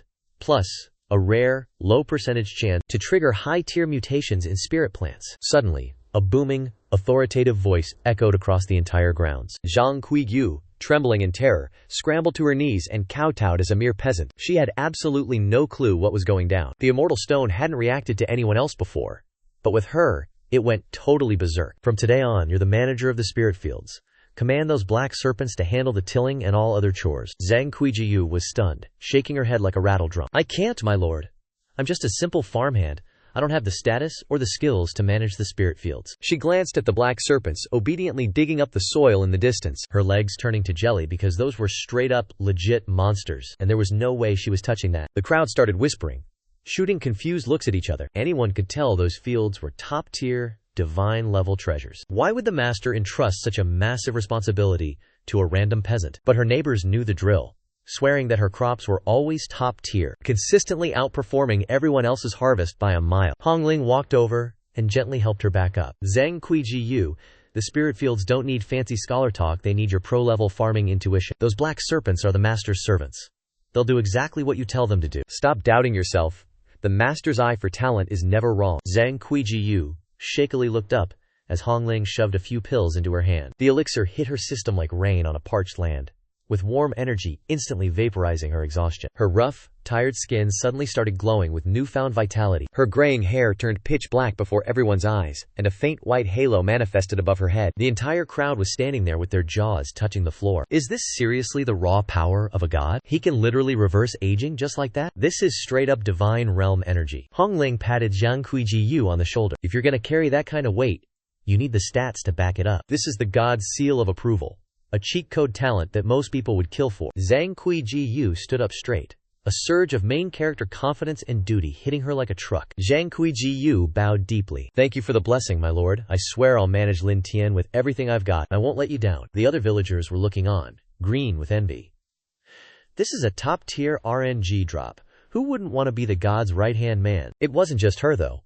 Out of the 30,000 new followers, plenty had these special keywords, like Jin the Foreman, boosting rare ore drop rates by 1%, or the herbalist increasing healing efficiency by 1%. The builders were rocking god-tier craftsmanship, doubling construction speed, and boosting durability by 50%, with a chance to proc secret blueprints. Under my command, the veterans mentored the noobs, keeping the whole territory running like a well-oiled machine. I force-fed all the keyword holders pills to max out their cultivation, pumping even the mid-tier talents up to stage 2. I didn't forget the original 100 villagers either, picking out the grinders like Li Bao and the dark-skinned Chad Shi Deng Chun who led his own squad of muscle, handing out rewards, one by one. This really hyped up the new guys, showing them it's not just about having a high-level skill, but that straight-up loyalty and the grind get you the goods too. As long as they keep pulling their weight, it's only a matter of time before they get the divine pills and ascend to full-blown cultivators. Meanwhile, Hongling was following my game plan, organizing the new headcount into squads. The piles of low-tier trash materials were finally being put to good use. I marked the spots, and construction on the flesh-melting forge and the soul-severing cliff kicked off. Each building can house 1,000 workers, but they burn through wood resources like crazy just to stay active. And you can even use Tier 2 energy to compress and refine flesh, turning basic souls into Tier 1 or Tier 2 loot. The current logging camp couldn't keep up with the demand. I immediately threw down 4 more forest camps at the border and dumped more manpower into them. I added 2 more mines, perfectly balancing the labor demand for the entire 10,000-man squad. As for the rest of these NPCs, how should we handle them? Watching the mine workers grinding 24/7 and the stockpiles of ore reaching the ceiling, a genius plan just hit me. Time to build a city. I immediately pulled up the town planning menu from the build interface, using the Whitebone Altar and Bloodstone Bridge as the center of the map, and started sketching out the city layout. The core zone is locked to the Whitebone Altar, the Blood Bridge, and the General's Podium. This is officially a no-fly zone, and the heart of our new cult, religion. Everything else radiates outward, including production zones for the grind, and housing blocks for these scrubs to crash in. I handed down the city blueprint and the initial construction quest to the crew. My eyes scanned the core managers I'd summoned, finally landing on the guy with the legendary artisan skill, Liu Cheng. I immediately possessed a skeleton to walk right up to him. Liu Cheng scrambled to bow down. Lord God, you're in charge of the city's construction and logistics, I commanded. Anything you need, just hit up Hongling for resources and labor. Liu Cheng snapped his head up, eyes wide. Lord, being the foreman for an entire city? That's a heavy burden. He opened his mouth to try and dodge the responsibility, but then he looked into my dead, unblinking eyes, felt the gaze of all the citizens watching him, and that inner fire of a true craftsman suddenly started burning in his chest. He took a deep breath, shoving his imposter syndrome into the trash where it belongs. This humble servant Liu Cheng accepts. I'll give this my everything until I'm literally dead. Hongling stepped up.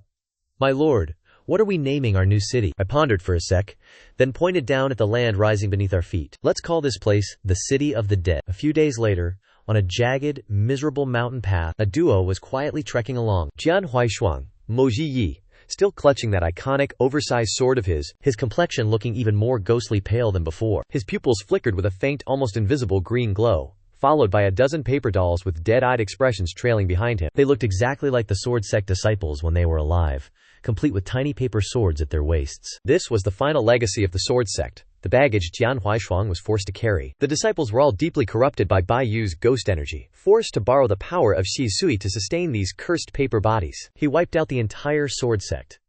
Not because he's a villain, but because everyone back there, just like Jian Huaxiang, trudged right through the edge of the dead forest. Suddenly the view cleared up. It was still creepy and gloomy, but the place was bustling with NPCs. Dude really turned this wasteland into a massive construction site. Jian Huixiang watched the scene quietly, then told his papier-mâché disciples to hand over all the loot from the sword sect to Hong Ling. Our boy then marched straight toward the center of the base. He dropped to one knee and called out, "My lord, the sword sect mission is a wrap. I brought back all the remaining resources and the remaining disciples." I emerged from the ghost realm and pointed at the stone immortal rock sitting next to the blood-refining pond. "Get up, walk over there, and touch that thing." Jian Huixiang stood up, slapped his palm dripping with complex energy onto the rock, and a giant status menu popped up. I scanned the text, focusing on the words Jiangjin and perfect vessel. No wonder Bai Yu chose this guy. With a fate like that, he's the ultimate meat suit to host an evil entity like the River Suppressor. What a waste that he went down the wrong path. As for the Ghost Horn fusion, keyword, don't sweat it.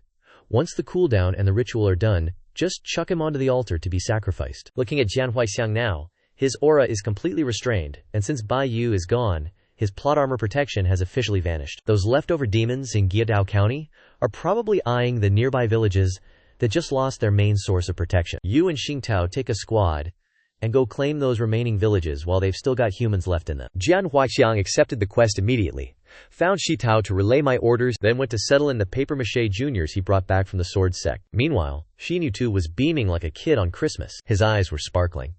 Not just because he's a softie who hates seeing people get munched on by demons, but because this is a direct mission from the boss himself. Thinking he's basically an envoy of the gods, ready to wipe out evil and be the hero of the story, he was straight up buzzing with excitement. Hong Ling watched the whole display, walked up, and smacked the back of his head. Shi too clutched his skull, looking at her like a betrayed puppy. "Ow. Sis, what was that for?" Hong Ling crossed her arms, looking at him like he was a total idiot. "Why are you just standing there zoning out? I'm asking you, what do you actually think of Jian Huixiang?" Xinchu rubbed his neck, confused as hell, but he answered honestly anyway. "Big bro Huixiang is a solid guy. He's strong, has a beastly mindset, and he's actually loyal. Back in Xingdang village, didn't he even show me the ropes? Now that he's got the boss's stamp of approval, he's definitely going to be a top-tier general and a crucial teammate for us." He was counting off reasons on his fingers, using every nice word he knew, until Hong Ling smacked him again. "You are actually brain dead, aren't you? Don't you feel even a shred of a crisis brewing here?" Xingtao looked blankly at her. "Crisis?" Hong Ling lowered her voice, sounding like a disappointed mentor who's about to lose her mind. "Use your brain for once. Look at Jian Huixiang. His mindset, his raw talent, and his strength are all top tier. Plus, haven't you noticed how much the master has been simping for him lately? He personally stabilized the guy's aura, handed him power on a silver platter, and now he's even giving him the important mission of expanding our territory." Hong Ling leaned into Xintao's ear. "You don't want to get replaced as the master's favorite sidekick, do you?" The smile on Shitu's face instantly froze. Hong Ling let out a cold huff. "I'm tagging along for this mission too." Xingtao hesitated. "But what about the territory? There's so much stuff to manage." Hong Ling waved her hand, a sly, villainous smirk curling on her lips. "Building and managing Wangzi City is already on autopilot. The rules are set in stone, so taking a little vacation won't kill anyone. And besides, the master himself is holding down the fort here, so what could possibly go wrong?" Hearing that, Xingtao immediately went to gather the squad and get ready to roll out. Meanwhile, after dropping the mission orders, I headed to the Imperial Pavilion built from the Blood Domain at the center of the Blood Bridge. I flicked my hand, and the pile of jade scrolls one looted from the Bai Yu sword sect materialized in the pavilion. Yi Shu had turned back into his mouse form and was currently deep-throating a roasted duck. "That new pretty boy just got back. He hasn't even finished sorting his loot, and you're already dumping more work on it." I was scanning a dark gold jade scroll, thinking, actually, he is kind of a pretty boy. But hey, Jian Huixiang is a puppet now. No fatigue, no pain, so why should I feel guilty for squeezing some free labor out of him? Yi Shu rolled his eyes. "You're such a scumbag, seriously." I chuckled, my eyes snapping back to the scroll. "By the way, have you heard of the Golden Buddha?" Yi Shu was still salty about how I treated the kid, but he answered out of pure habit. "You mean that Golden Buddha manifestation the old geezer from Bai Yu was blabbering about?" "I don't know much, but I do know there's a Buddhist sect over in Yunguang Province." "Yunguang Province?" I froze as Yi Shu spoke. "Wait, isn't this Tianxi Province?" I shook my head, correcting him. "This is Dead Man's Forest, Guidao County, Tiandao District, Yunguang Province." Yi Shu looked like his entire worldview just imploded. "No way, right? How did you even pull that off? You literally teleported me from Tianxi Province to Yangguang Province in a heartbeat. Even a tier 7 beast doesn't have the juice to cross provinces like that." Yi Shu was about to keep yapping, but I furrowed my brows, tossed the dusty manual aside, and locked my eyes onto the entrance of the undead secret realm. Just a second ago, I noticed one of the skeletons I left behind as fodder for my breakthrough had straight up vanished. I checked my system interface.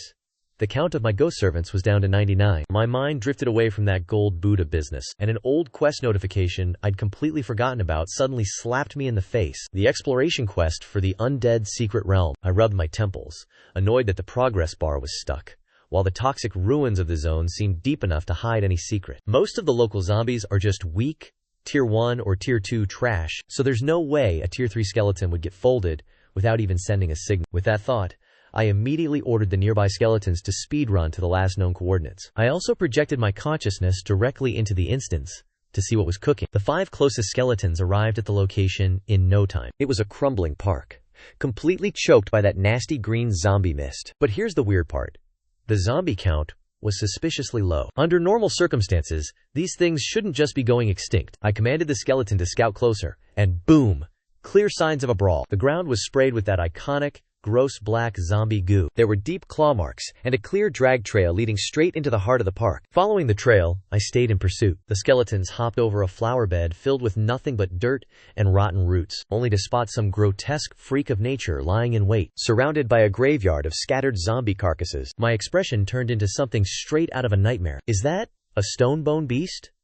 The legendary monster that made everyone panic in my past life? These things treat humans like snacks, and if they can't find fresh meat, they'll happily snack on zombies to fill the void. Plenty of human safe zones with weak defenses got absolutely wrecked when these things showed up in packs. But the real question is, what is a stonebone beast doing here? I literally pulled this secret realm out of a random system spin. How in the hell did a monster from my previous life crawl its way into this timeline? Without another thought, I sent the signal, and all 5 Tier 3 skeletons went full aggro at once, engaging the beast and shredding its hide with their razor. I immediately deduced it wasn't him. This stone bone beast is a threat, sure, but there's no way it could delete another skeleton of the same level in a split second, let alone wipe out all communications without a trace. Suddenly, more of those skeletons started swarming the area. I gave the order, and my skeletal squad turned that park into a search and destroy mission, sweeping the floor like a total cleaning crew. After a frantic grind, we took out 5 or 6 more stone bone beasts hiding in the shadows, but honestly, nothing else stronger showed up. This has me racking my brain, trying to figure out what kind of monster could delete my skeleton that easily. So I told all the demonkin currently roaming the secret realm to stay on high alert, especially near the park, just in case something tries to pull a fast one. Just as I was about to dip out of the secret realm, I checked my quest board. Undead Secret Realm Exploration, 1%. Seeing that, I'm thinking, did we only start the real quest because we cleared out these invasive stonebone beasts? Or did killing them actually trigger some deeper, hidden secret in this instance? Either way, that 1% progress finally cracked open the door to this undead treasure trove. Meanwhile, Yinshu finished his roast duck and was just lounging next to Yuting, licking his paws like he's still craving more. When Yinshu looked up and saw the corpses at my feet, he tilted his head, his red eyes full of straight-up judgment. What's with these ugly things? It's a stone-bone beast. Haven't you seen one before? Yinshu shook his head. Nope, never seen it. Big bro here has been traveling for years. But this thing isn't a demon, a spirit, a ghost, or a monster. It's a total weirdo. Hearing that, I felt a shift. Even Yishu, a demon beast that's been alive for over 300 years, hasn't seen one. This stone-bone beast pretty much confirms my theory. These weirdos probably aren't even from this world. For the next few days, I kept an eye on my skeletons in the secret realm while flipping through the ancient scrolls.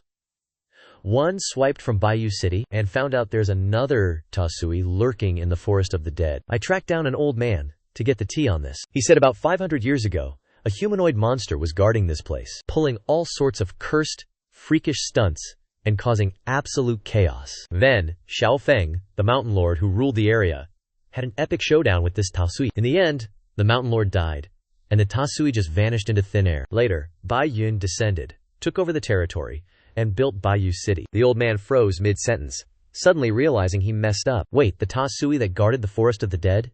Isn't that you, my lord? He started breaking into a cold sweat, his face wrinkling up like a crumpled tissue, panicking about how to apologize for his life. I just kept it cool and kept on listening. I knew for a fact that the humanoid monster the old man was talking about definitely wasn't me. I can only take on a human form by using the illusions generated by the ghost realm, but my true form is still that skeletal altar. Guess this forest of the dead is hiding way more secrets than I thought, I muttered to myself, amazed that a tiny, backwater county could spawn 3 different monsters. I don't know if this place is just blessed with hidden talent, or if the beginner village is secretly packed with absolute legendary loot. After that little thought, I checked the latest notification pinging on my system dashboard. You have successfully conquered a human settlement, received 1 yellow tier gacha ticket, and gained 254 new followers. I've been getting spammed with these notifications for the past 2 days straight. Looks like Jian Huaixiang and Shitu are speedrunning the recruitment process in the surrounding villages. Time to let it ride. I dumped all 5 of my accumulated yellow tier tickets into the gacha. Mostly just some tier 1 and 2 crafting junk.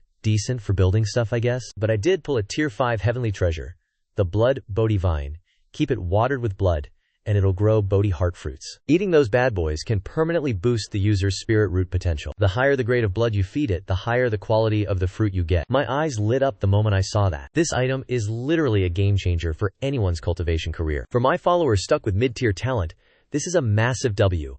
And the best part is it's a renewable resource. With that in mind, I immediately planted the blood Bodhi vine in the Haotu forest. With the resonance from Lin Tian and Zhang Kui's unique constitution, I bet this thing is gonna thrive. Meanwhile, over at Li Jiao village, Jian Huaixiang stared blankly at the demon blood staining the dirt, silently wiping the gore off her heavy sword. A massive demon carcass lay on the ground, still twitching slightly, while the villagers huddled behind a broken fence. But they didn't look relieved that they'd survived. They looked absolutely terrified and shook. The monster was dead, but the person who killed it looked even less human than the beast itself. Whispers started rippling through the crowd, and the fear didn't vanish just because the demon was gone. If anything, all those eyes were now locked onto Jian Huaixiang with pure dread. Just then, Hong Ling stepped forward, cutting through the suffocating tension. Listen up, everyone.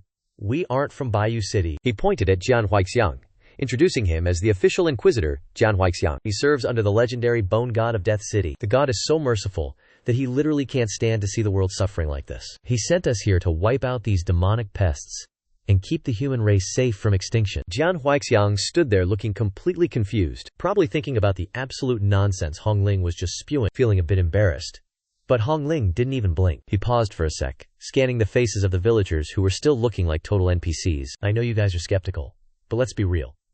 Those man-eating demons have been camping here forever. So why has White Jade City never bothered to lift a finger? Aren't you tired of living your lives wondering if you'll even make it to dinner? Those words hit them right in the feels, cutting deeper than a blade. A bunch of them bowed their heads, looking absolutely crushed. Hong Ling suddenly cranked up the volume, shouting that his lord has infinite power and just opened a new city on the edge of the Death Forest. They've got massive farms, enough food for everyone to feast like kings. Everyone under his command is just like this inquisitor right here, out there grinding and slaying demons. He pointed at Jian Huaixiang, claiming this guy is rocking a divine body specifically blessed to crush demons and save humanity. If that wasn't the case, how do you think he clapped that monster so easily when none of you could do a thing? The villagers looked at the giant demon corpse, then at Jian Huaixiang's epic aura.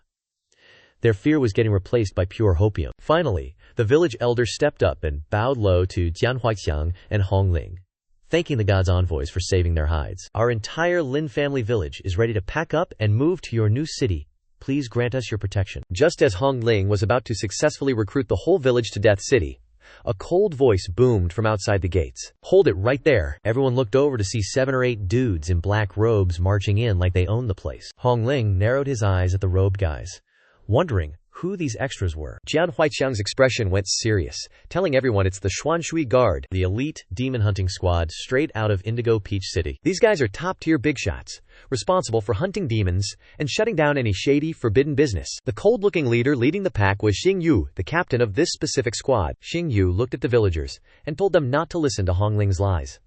He's clearly just trying to bait them with a fake vibe. How could someone who looks like a total demon, as he spoke, a guy in black robes pulled a compass-like artifact from his chest, its needle spinning wildly while emitting a weak, flickering glow. After a quick scan, his expression shifted, and he leaned in to whisper a frantic report to Xing Yu. The captain found traces of death energy identical to the residue left at the ruins of the White Jade City. It's confirmed.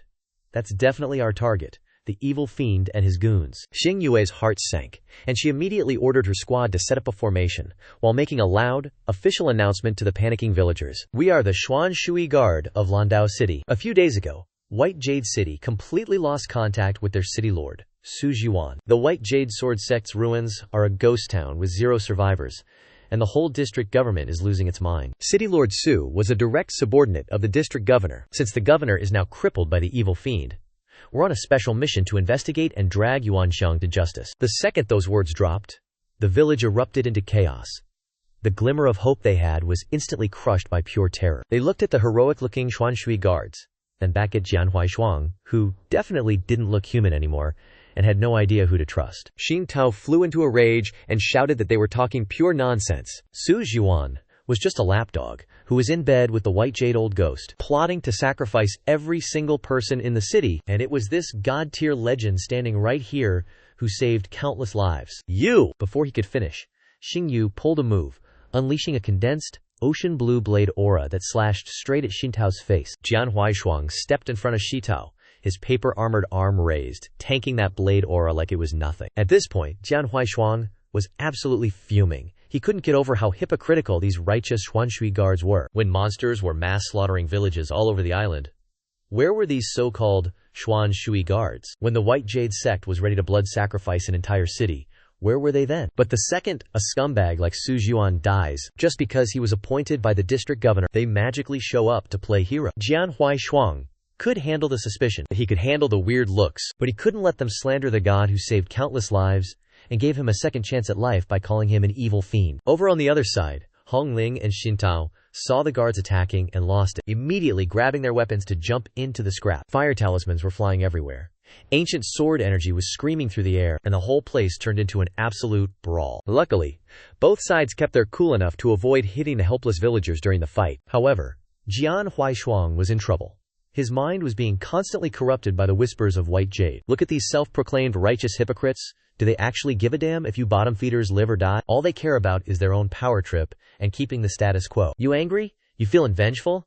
Just let me out and I'll help you tear these fake-ass moralists to shreds. Just as Hang Yu's sus-looking blade slash came down again, Jian Huaisong suddenly froze in his tracks. The clarity in his eyes got yeeted, replaced by a cursed, glowing jade light. A low, twisted laugh started bubbling up from Jian Huaisong's throat. Suddenly, a swarm of tentacles erupted from the gaps in his armor, lunging straight for the Xuanshui guards. Jian Huaisong let out a light chuckle, staring right at Hang Yu. Much obliged, Captain Hang. If it wasn't for your help, I would have had to put in way more effort to break out. Before he could even finish his trash talk, the tentacles drilled into the guards' heads, straight up slurping up their brains and essences. Xin Tao watched the whole thing, his eyes literally about to pop out of his skull. "Big bro Huaisong!" he screamed, trying to charge forward. He swung his ancient sword at the tentacles, shouting at the top of his lungs, "Wake up, big bro! Don't let that thing control you." Bai Yu let out a cold, annoyed grunt. Even these ants think they can annoy me? He waved his hand dismissively, sending a tentacle flying down like a spear toward Shitu's head. Xingtu frantically blocked with everything he had, but still got sent flying like a total loser. On the other side, Hong Ling wasn't having a good time either. The tentacle completely ignored her firewall and pierced straight through her shoulder. In a split-second clutch, Hong Ling stayed cold and dropped the truth. "Jian Huaisong, don't let him control you." If the big boss knew his #1 fanboy had turned into a puppet for a heavenly demon, what do you think he'd say? That line hit Jian Huaisong's mental space like a truck. Bai Yu's expression glitched, feeling Jian Huaisong's consciousness go absolutely feral just from that one sentence. Bai Yu's face twisted and his body started tweaking, causing the rampaging tentacles to suddenly halt. Bai Yu let out a roar of pure pain as the jade light in his eyes flickered like a dying light bulb. Deep in his mental realm, Jian Huaisong was fighting back, locked in a brutal inner struggle against Bai Yu. #1 fanboy, you idiot, you're just a glorified utility knife in his hands. Once you're useless, your ending's gonna be way worse than mine. As soon as he finished, his left eye suddenly cleared up. "Shut your mouth. I won't let you disrespect the big boss." Then the left side of his face started cackling like a maniac again. You've already got that cursed body.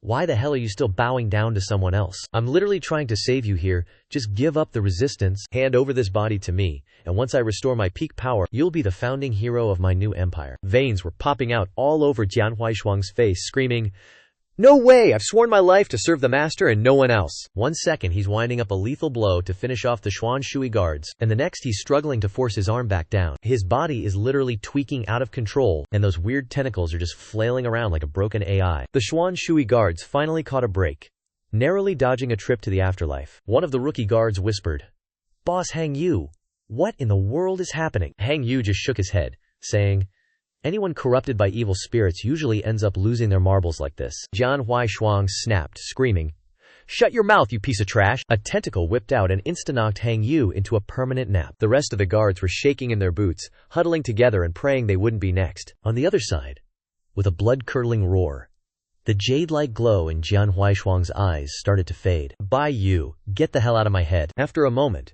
those chaotic tentacles shriveled up and retreated back into his body. Jian Huaishuang collapsed, dropping to one knee. He looked up to see Xin Tao and Hong Ling charging at him, forced himself back up, glanced at the pathetic guards on the floor, then locked eyes with Xin Tao and Hong Ling. "Take all these losers and bring them to the master to deal with." Hong Ling sighed, looking at the state Jian Huaishuang was in, then gave Xin Tao a look, and they moved in perfect sync, quickly looting every piece of gear off those downed guards. They tied up all the prisoners with the ropes they'd just confiscated. The villagers of Li Jiao were dead silent, terrified, out of their minds. Any trace of hesitation gone in an instant, left with nothing to do but submit and head for the new city, following Jian Huaishuang and his crew on the road to Wangzi City. Later on, Jian Huaishuang rolled up to the White Bone Altar with the Xuan Shui guards in tow. Huaishuang didn't waste a second, giving a straight-up report of the day's events without trying to dodge any blame. I was posted on the White Bone Altar and casually flicked a dark-colored pill from the jar straight at Jian Huaishuang. "This is a Tier 3 soul-refining pill.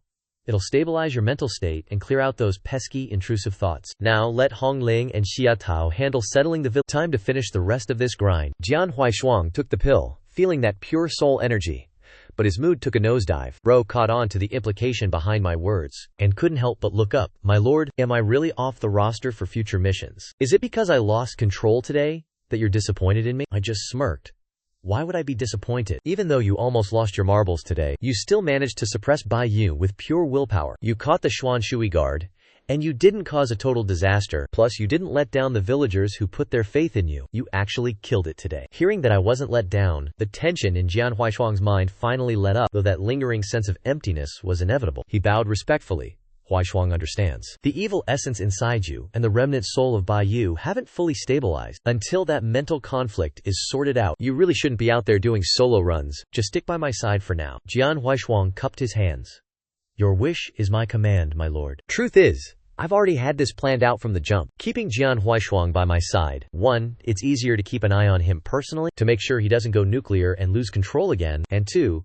To get a front row seat to how he evolves after fusing with that cursed substance. Who knows, I might just uncover the hidden secrets behind the origin of this evil essence. Of course, no way am I letting him actually relax. A body infused with evil essence that doesn't know the meaning of fatigue, plus a cultivation realm that needs stabilizing, and some mental training to keep him grounded. Why would I let him just sit idle? Time to exploit this man for everything he's worth. Oh wait, my bad. This is called high-intensity adaptive training and ideological conditioning. Just gotta make sure he's too busy to have any depressing thoughts. Getting stuck in the past or drowning in self-pity is a massive L. I'm honestly gonna pat myself on the back for being such a nice guy. I started digging through the loot Kim Huai Song dropped, but honestly, it was all mid-tier trash. One thing actually caught my eye though. A Tianji lock. Looked like a low-level seal, so I just grabbed it. With a satisfying click, the lock popped right open. A few weak-ass beams of light shot out from inside, hitting the floor, and revealing the prisoners trapped within. It was 3 shivering flower demons, and 1 nightmare demon curled up into a little ball. Yishu didn't even try to hide his mocking laughter. "Yo, hang neck. Is this the heroic, monster-slaying legacy your Xuan Shui guard is so proud of? You're out here catching small fry that can't even talk? Seriously, man." Hangnak's face went through a whole spectrum of colors, and he knew deep down that bullying weak mobs wasn't exactly a flex, but he still tried to play it tough. Demons are demons, no matter how weak. Leave them alone, and they'll be a disaster later. Nipping threats in the bud is literally the Xuan Shui guard's job description. Yi Shu narrowed his eyes, unimpressed.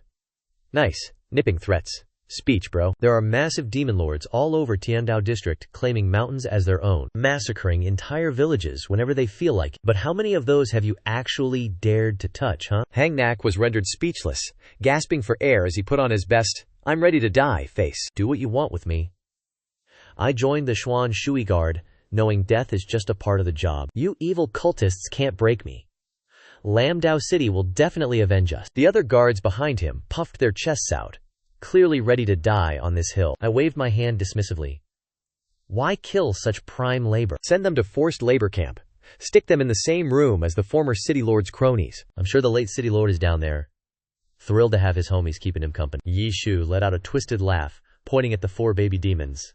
"So what about this trash?" "Send the flower demons over to Lu Cheng," I replied. "He's the guy running the city construction. Wangzi City is still under heavy development, and these guys are perfect for some environmental landscaping." Even though the flower demons couldn't talk, they were smart enough to get the vibe, realizing they weren't getting purged but actually getting a nice job and some protection. Bro was literally about to shed tears of gratitude. He poked the nightmare piglet with his toe and said, What about this thing? Is this some long-lost relative of yours? Just dump it at Widow Leah's place for her to look after. Isn't she the one managing all the livestock stuff anyway? Who knows, maybe it'll actually be useful once it grows up." The little monster immediately bristled, clearly offended that someone would compare him to such a piece of trash that hasn't even turned into a full-blown demon yet. Like, can you even compare a night terror to a simple nightmare demon? After that, Jian Huaishuang personally handed the flower demon over to Lu Cheng, while the black water guard got tossed deep into the crying cavern. Just then, I heard the system ping notification. I pulled up the console and noticed my ghost thrall count had dropped by 1. This trash dungeon really just swallowed one of my summons like it was nothing. I immediately tracked the thrall's location in the dungeon, and the marker was still stuck in that dilapidated park. The park was swarming with endless black insects, frantically munching on absolutely anything they could get their mandibles on. From the cracked concrete and rusty fences to even the toughest mutant plants, nothing was safe from these buggers. I unleashed the ghost realm. The death energy instantly saturated the entire park area. The insects, mid-gorge, froze in their tracks. Then, a symphony of sickening cracks erupted. On the surface of their shiny black carapaces, pale, skeletal veins started spiderwebbing everywhere. Their tough shells had become nothing more than a cozy incubator for the bone growth. Razor-sharp, twisted bone spikes erupted from their hides without any warning at all. In a blink, the carpet of black bugs vanished, replaced by a sea of white spikes bristling like a giant porcupine. Every single insect was impaled from the inside out by the frantic, rapid growth of bone. They were frozen in their final death poses, a permanent exhibit of their own demise. That's the true power of evil corruption, treating death itself like a paintbrush. A total assimilation, rewriting the very concept of life. I was pretty stoked with the bone spike hellscape I'd just created. Then I spotted a tear in reality right in the middle of the park. The space around it was looking all wonky and distorted. I casually sent a spare skeleton through to scout ahead, steering it right into the glitchy space. After a quick hit of weightlessness and a dimension swap, the view is just an endless, depressing desert, with scorching sand underfoot and dust storms acting like they own the place. Not too far away, a village is just chillin' in this wasteland, but the well is bone dry and everyone's got their windows boarded up tight. Not a single animal or livestock in the temple courtyard.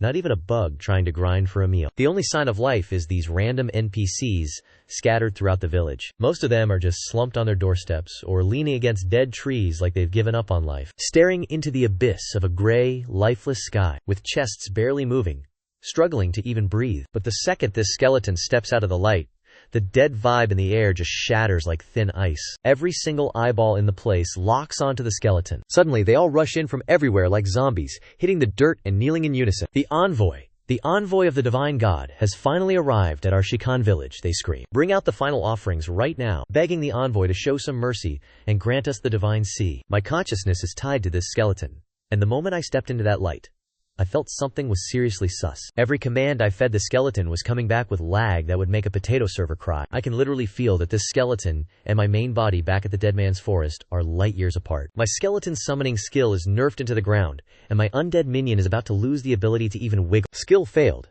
and just like that, I lost connection to my skeleton puppet. With everyone watching like total fanboys, the skeleton takes 2 steps, and then Clatteret just falls apart on the floor, turning into a pathetic pile of scattered bones. The silence lasted for a heartbeat. Then the crowd went absolutely feral. The divine sea! It's the divine sea! A dozen dudes start fighting like starving wolves, literally drawing blood just to snag a single piece of bone. They're brawling and screaming like this junk is a top-tier legendary artifact. Meanwhile, my perspective is stuck on the skull rolling in the dirt, watching this circus show go down. Finally, this absolute unit of a guy kicks a few people away and picks me up. With his family covering his back, he busts out of the crowd and ducks into a house. It's dark as hell inside, and as soon as he drops me, the whole family turns to stare, their eyes practically glowing with greed. The old lady starts panic shouting, "Zhao Meng, bury it fast! Just like the bone fragments the last envoy left behind." Zhao Meng nods, grabs a semi-intact jar, sprints to the dry backyard, and starts digging a hole with a shard of stone. He places me in the hole with the seriousness of a funeral, then starts shoveling dirt over me. Once that's done, he squats in front of the dirt mound, lets out a massive sigh, and finally drops his guard. Zhao Meng turns around and gives his family a satisfied smirk. It's done, buried and dusted, our house finally has a guardian spirit, and tonight we can actually get some sleep. Hearing this, his wife stumbled, her eyes instantly turning red. She grabbed her husband's arm and asked, "Honey, are you serious? Is it really like what the legends in Heishui Wu said? Once you bury it, you get protected." Zhao Meng squeezed his wife's hand tight. "Cross my heart, it's legit. I heard that old Wang in Heishui Wu ran into a walking skeleton. He felt bad for it, so he dug a hole, led the skeleton in, and buried it. Since then, not a single person has died in Heishui Wu for days. The news has already spread all over Kushi County. The old lady pressed her hands together and bowed to the dirt pile. The heavens are finally watching over us, Zhao Meng's wife cried while hugging her kid. This is great. We can finally get some sleep tonight. Meanwhile, I was buried in the dirt with my vision going pitch black. And just like that, my connection to the skull was completely severed. My consciousness returned from the forest, and the system immediately dropped a notification. Ghost servant count decreased by 1. I was fuming, wasted all that effort, and not only lost a servant, but was forced to experience being torn to pieces. At least it wasn't a total wash. The quest progress for exploring the zombie instance actually ticked up by 0.5%. I checked the spatial rift gnawed open by the bugs, confirmed it was stable enough for now, and decided to go take a look myself. My consciousness slipped quietly through the rift and manifested in Shikan village once again. It was already dead of night, and every single house had its doors locked tight. I unleashed my divine sense to scout the area, when suddenly I picked up a trace of killing intent in front of a household. Looking closer, some freakish entity was actually knocking on someone's door, so I quietly deployed my ghost realm, letting death aura spread like a spiderweb toward the entrance, ready to probe the connection of that weirdo. However, just as my death aura was about to touch it, the killing intent bolted away and vanished into the thick night. I didn't even have time to figure out what kind of trash that monster was. At the same time, Zhao Meng was slumped on the ground behind his door. It's gone. It actually left. His younger brother, Zhao Yong, finally let go of the wooden plank he'd been clutching for dear life. They were both hyperventilating, struggling to keep their voices down so they wouldn't wake the kids. They huddled together, ears pricked for any movement outside, prepared to pull an all-nighter until dawn. The next day, the villagers of Shikan village poked their heads out of their homes, and once they confirmed the night had actually passed, they all naturally gathered around the ancient well. The village chief started doing the usual head count. Once the final head was counted, the crowd collectively gasped, because not a single soul was missing. The village chief asked everyone, "Whose house got a knock on the door last night?" Zhao Yong instinctively raised his hand. But to everyone's absolute shock, 3 or 4 other families also raised their hands. Some of those families only scored a single finger bone, while others just found a tiny fragment of a rib. The old village chief couldn't help but stare at those families. "Your houses all got knocked on too?" And then what happened? Zhao Yong stepped up. It knocked 7 or 8 times. Then it just went dead silent. Zhao Yong suddenly pointed behind his house, and toward the houses of the others as well. "It was the god that descended yesterday. The remains buried in our homes protected us, scaring that death-seeking spirit away." Hearing this, the village chief's eyes lit up. Heaven has eyes. Shikan village is saved. Hurry back and start burning incense for the god's remains. 3 incense sticks, morning and night. After saying that, the chief went to inspect every single house that had been visited the night before. I stayed hidden in the shadows, calmly watching the whole scene unfold. I knew exactly what was really going on here. That spirit retreated last night, probably because the residual death aura I left on the bones finally kicked in. The moment that thing sensed my aura, it tucked tail and ran, which just proves how cautious that little coward really is. But this isn't a long-term play. The death aura left on the bones will dissipate before long. Besides, they aren't even real evil entities, just some fodder ghosts I summoned for a task. On the other side, the villagers were chatting excitedly, and the topic inevitably shifted to the neighboring Huangsha Wa village and their dire situation. I wonder how Huangsha Wa is doing after last night. That village barely has any strong men left to keep watch through the night. Didn't they have a god descend on them too? They're probably fine, right? The old village chief pondered for a moment. "We need to send someone over to check. We're all neighboring villages in the same district. We can't. If that doesn't work, just bring everyone back to our village. At least our village's deity actually does something useful." Zhao Yong stepped up. "Village chief, let me handle it. I'll take 2 guys with me." After getting the green light from the chief, Zhao Yong headed out in a flash. I kept a low profile and tailed Zhao Yong and Zhao Meng from a distance. Huangsha village isn't exactly miles away from Shikan village, but the closer we got, the more the air started reeking of straight-up death. My eyes scanned the village, and immediately locked onto a sketchy, run-down shack on the outskirts, where some woman was just standing right in front of the door. The vibe radiating off her was absolutely cursed, like she was stitched together from a mountain of vengeful spirits, mixed in with some twisted sense of duty, kinda like that corpse puppet earlier, all mashed up into a distorted mess. I frowned hard. This chick's combat power is definitely cracked, at least on the level of a high-tier puppet. I pushed out my divine sense to scout her, and finally, I saw her true form. That pretty face morphed into a bug-like skull in a heartbeat, with extra eyes glinting in the dark. Just then, she tilted her head right toward me and gave a standard, polite lady's bow. That move alone sent my internal alarm bells into overdrive, with my aura suppressed but ready to blow, keeping me locked and loaded for whatever cursed trick she was about to pull. But after the bow, She didn't do anything else. I kept my guard up against that glitchy NPC while splitting some focus to watch Zhao Meng. He was currently yelling at the villagers. Yo folks! Everyone make it through the night okay? Did your guardian deity show up? Or what? The crowd started buzzing, and a few elders who looked like the village bosses exchanged glances before one old guy with a white beard stepped out. Oh, is that the kid from the Zhao family over in Shikan village? Yeah, there was definitely some knocking on the doors last night. 2 other families chimed in. Mine got knocked 5 times, mine was like 7 or 8.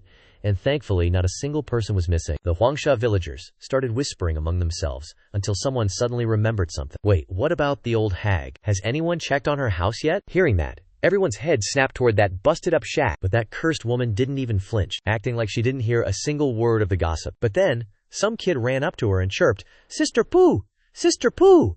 Is the old hag still alive?" The woman squatted down, shoved a dried locust into the kid's mouth, and gave him a creepy, robotic smile. The kid is straight up devouring that dried grasshopper like it's 5-star cuisine. The woman reaches out and gives the little guy a gentle head pat. "Don't worry, we're all good here." The kid bounces back to his mom, only to get his ear pinched for being a goof. "You really gonna eat stuff some random weirdo gives you? Are you itching for a beating? Or what?" But she doesn't even notice, just pulls out a notebook and a piece of charcoal to jot something down. I squinted from a distance, and the header read, Observation log number 32. Give food to the hungry offspring and provide tactile head stimulation. Action effectively shuts down the crying subroutine. Verdict, benevolent act. However, it may trigger negative sentiment from the surrounding adult specimens. Watching this, my brow starts twitching like crazy. Her logic isn't coming from a place of human empathy. It's all just cold observation. Record, analyze, and execute. She's literally acting like a machine. While I'm deep in thought, she turns and heads back into the house. I immediately tail her, stopping exactly 3 paces behind. She senses me, turns around to lock eyes, and I decide to just drop the question. "What the hell are you?" She flips her little notebook open, which reads, "When faced with an interrogation from an unknown entity, display politeness first." Then she looks up, forces a stiff smile, and actually makes a sound. "Greetings. My designation is Pooh." I frown, asking, "Why would you go by that name?" Pooh just scratches her head, looking confused. "Yeah, why would I actually?" I lock eyes with her, surging my spiritual sense forward to scan her true cultivation base. This time, I can clearly feel those 2 massive, conflicting auras inside her. They're basically holding this Pua vessel together by a thread. Her body has 0 soul fluctuations, unlike any normal living creature. Just a core of consciousness barely keeping the whole system balanced. I switch it up and ask, "Are you learning?" Pooh nods, then scribbles something else in her notebook. I catch a glimpse. New observation target identified. Status unknown. Displays high desire to understand me. Countermeasure protocol. Unknown. Initial danger assessment. Extreme, though currently showing no hostility. This monster is actually kinda interesting. You can call me the Bone God Lord. Pooh just nodded, crossed out the blurry mess under her observation target, and scribbled down Bone God Lord. A wild thought popped into my head, and I casually pulled a soul-forming pill out of my inventory. "Here, this is for you." Pooh's body went rigid as her eyes locked onto that pill sitting in my palm. A creepy, bug-like chirping sound started echoing uncontrollably from deep in her throat. Drool started leaking from the corner of her mouth, but you could see her human skin suit struggling like crazy against her monster instincts. Finally, she took a deep breath, forcing that insatiable hunger to sit down and shut up. She flipped her notebook back open and scribbled down rule number 15. Randomly accepting gifts from strangers is rude. Must demand a reason. She looked up at me, and since I wasn't feeling like making her struggle even more, I just shoved the soul-forming pill right into her hand. Pooh couldn't wait another second and downed that thing instantly. Her soul started stabilizing, and that raw aura that kept triggering her inner beast finally faded away. Her tense body finally relaxed, and the weird buzzing noise in her throat died down. I didn't even answer her question, I just hit her with one of my own. "So what about you? Why are you choosing to stay in this dump? With your cracked out abilities, literally anywhere else would be better than staying in Huangsao. You're not snacking on cultivators, and you're not fitting in with humans. This doesn't track with your survival logic." That was a high-tier roast, hitting the absolute core of why she's acting like this. But for once, Pule didn't short-circuit. She turned to look at the raggedy-ass hut she was crashing in, and a single word flashed through her core consciousness. Family. Hearing that actually piqued my interest. But newsflash. You aren't human. Once I dropped that bomb, she went silent again. In her limited understanding, the concept of family is just an emotional bond built on bloodlines and living together. Basically something that requires high-level altruism and sacrifice. So it basically contradicts every survival of the fittest. Looking at her face glitching out like a broken NPC, I realized this absolute monster is actually kinda basic. Man, let's stop playing before we actually break the game. I smirked like, Bro, you're literally out here acting against your own logic, so why is it weird when I do it? Per couldn't even clap back, she just stood there staring at me with a blank screen. I looked at Puli and gestured toward that dump of a shack behind her. Your people inside there, huh? Pui just nodded and headed straight for the shack. I flashed in right behind her before she could even blink. Stepping inside, the place smelled like expired herbs and straight up rot. The lighting was trash.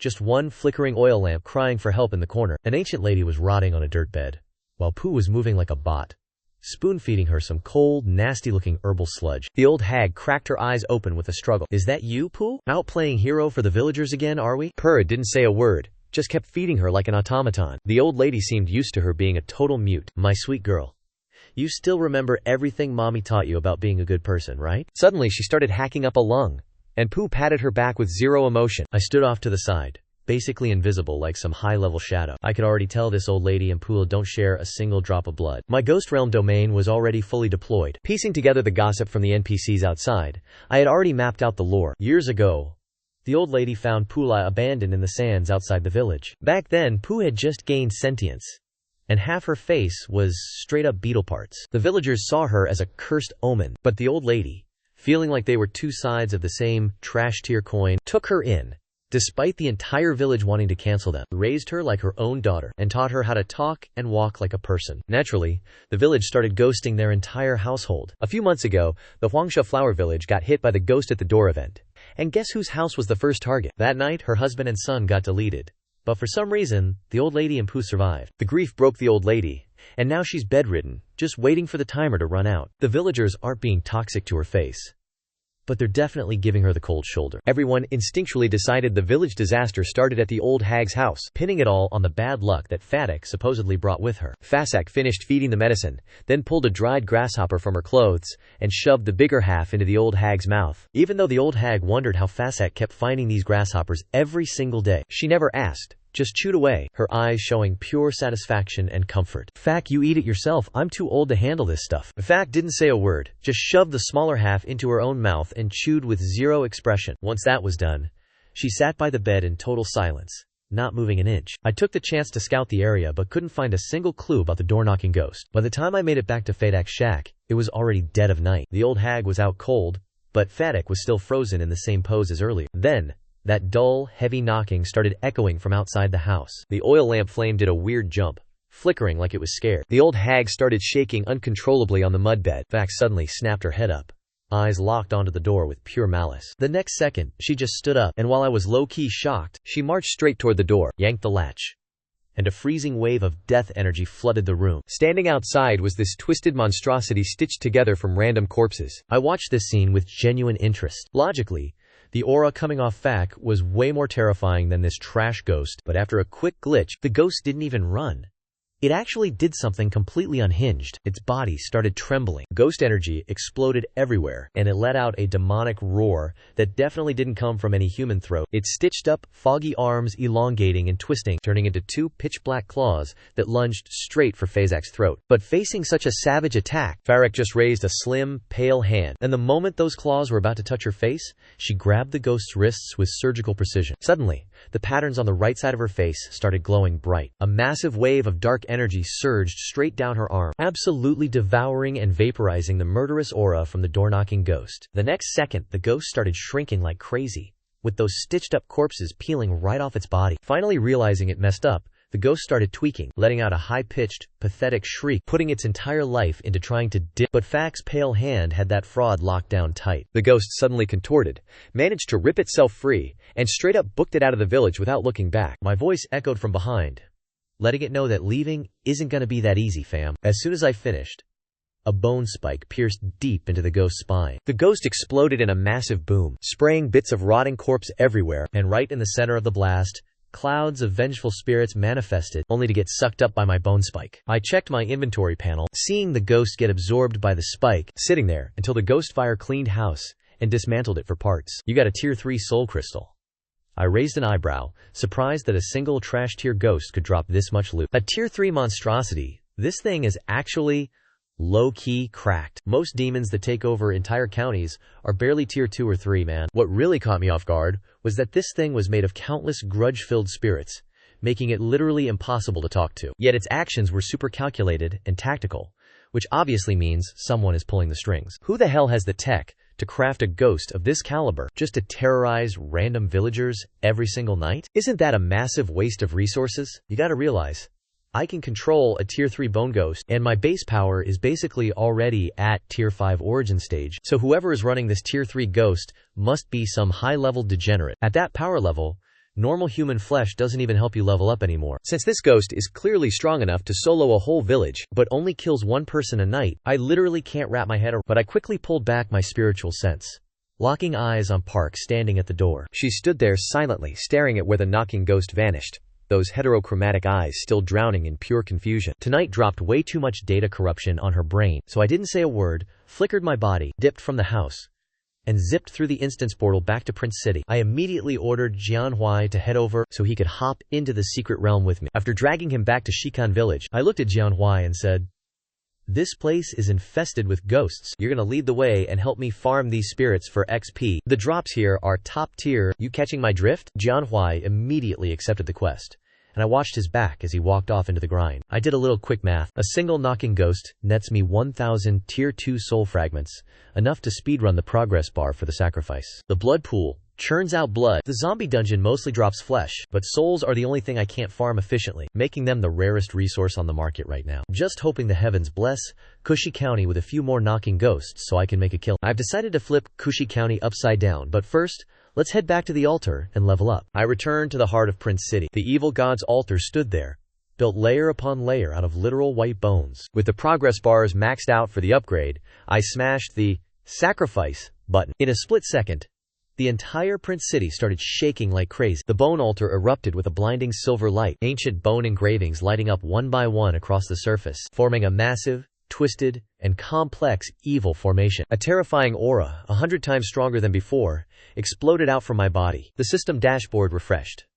Current level: Evil God Body, Faith Points gained, 1000. New ability unlocked. Bone Avatar, Bone Erosion, Architecture Shop updated. Path to becoming a great evil god begins. Time to keep the grind going. Upgrade complete, and the power surging through me is light years ahead of where I was. But I wasn't exactly celebrating. Honestly, I just clicked my tongue. Leveling up once cost 10 TIER 3 materials, which translates to 1 billion normal lives worth of souls. Man, being an evil god is a serious grind, not gonna lie. If I hadn't hit the jackpot and farmed those high-tier resources from that ghost knocking event, I'd be stuck farming low-level zombie souls in this dungeon until the heat death of the universe. Like, seriously, it would have taken forever. Keeping it chill, I started scoping out my newly unlocked broken abilities. Bone Avatar lets me manifest a clone that's basically 90% of my original power. Talk about a major flex. Bone Corruption is even wilder. I can turn a piece of my death essence into a cursed seed, plant that bad boy right into the mind of some sentient NPC, and just corrupt their soul from the inside out. Both skills are straight up OP, and finally cover the weak spots in my build. Bone Avatar finally gives me a way to go on the offensive myself, so I don't have to rely 24/7 on my meat shields like Shitu or Jianhuai Chong anymore. Bone Corruption adds that mental damage meta I was missing. That's how a real boss fights. If you aren't out here playing mind games with your enemies, are you even a real evil god? I'm honestly vibing with these stats. Next, I pulled up the newly awakened Evil God Faith panel to see who's actually repping me. We've got 321 common believers, each of them coughing up 1 measly point a day. Most of these NPCs are just villagers I saved, who saw a bit of miracle action. They're grateful for now, but their faith is flimsy as paper, and they'll probably forget me the second something else shiny comes along. Then there's 58 primary believers, giving me 5 points each. They're a bit more committed, actually praying for favors, but they haven't fully committed to the Bone God lifestyle yet. 7 true believers, pulling 20 points each, mostly the OGs from Daliang village. These guys are solid. They're ready to catch a body if I say the word. Finally, the 2 fanatic believers, Shitu and Hongling, are pumping out 100 points each. They see me as the only light in this miserable world. Pure, unadulterated loyalty. These guys are the real ones. And there's one Mega Chad giving 500 points, Jianhuai Chong.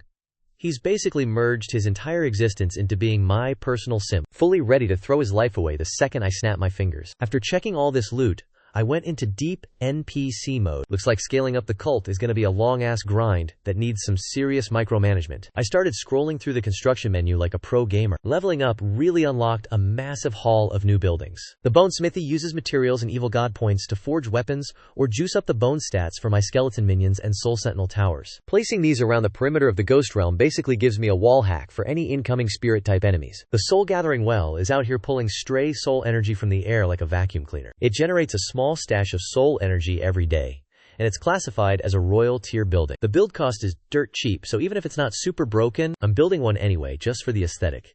Every villain lair needs a bit of interior design. I already went ahead and surrounded the entire Prince City with a ring of soul sentinel towers. But there's this one special building that really caught my eye.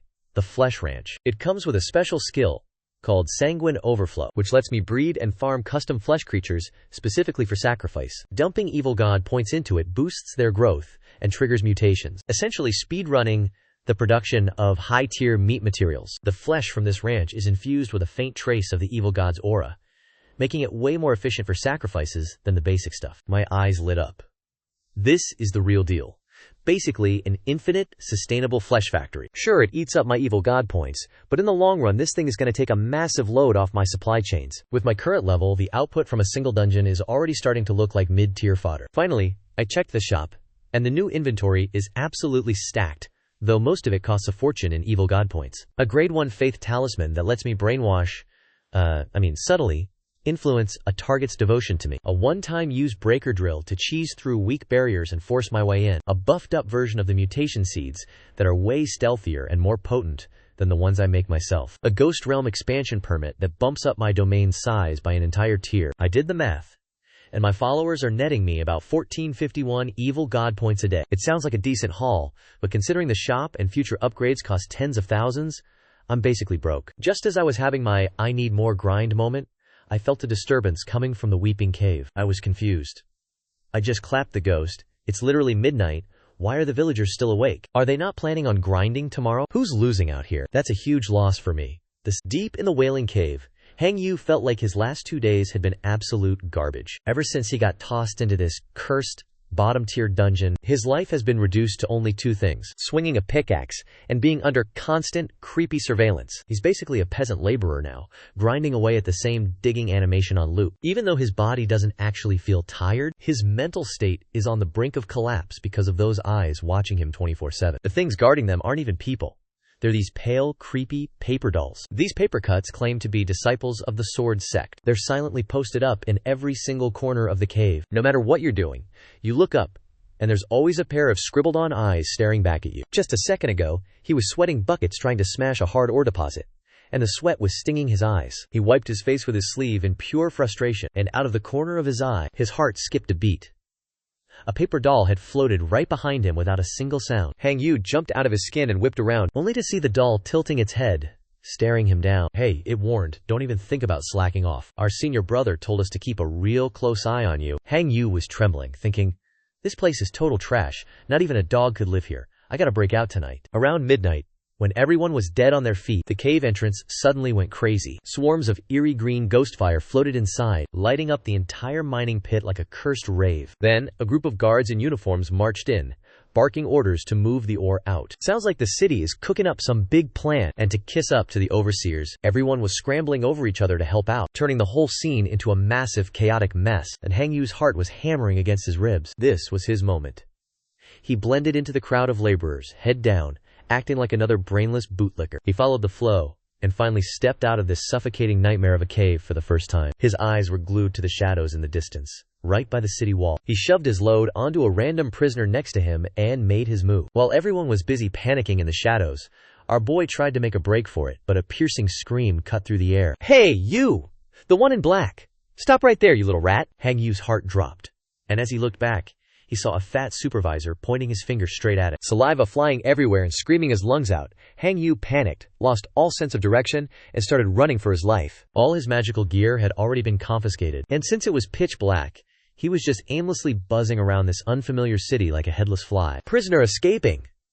Zhang Fugi's roar made the entire work camp explode into chaos. Everyone dropped their tools instantly, screaming for someone to go find the manager of Wangzi City to snitch. Go tell boss Hong Ling that he ran that way. Hurry up and chase him. Hearing the noise getting louder and closer behind him, Hang Yu was sweating bullets.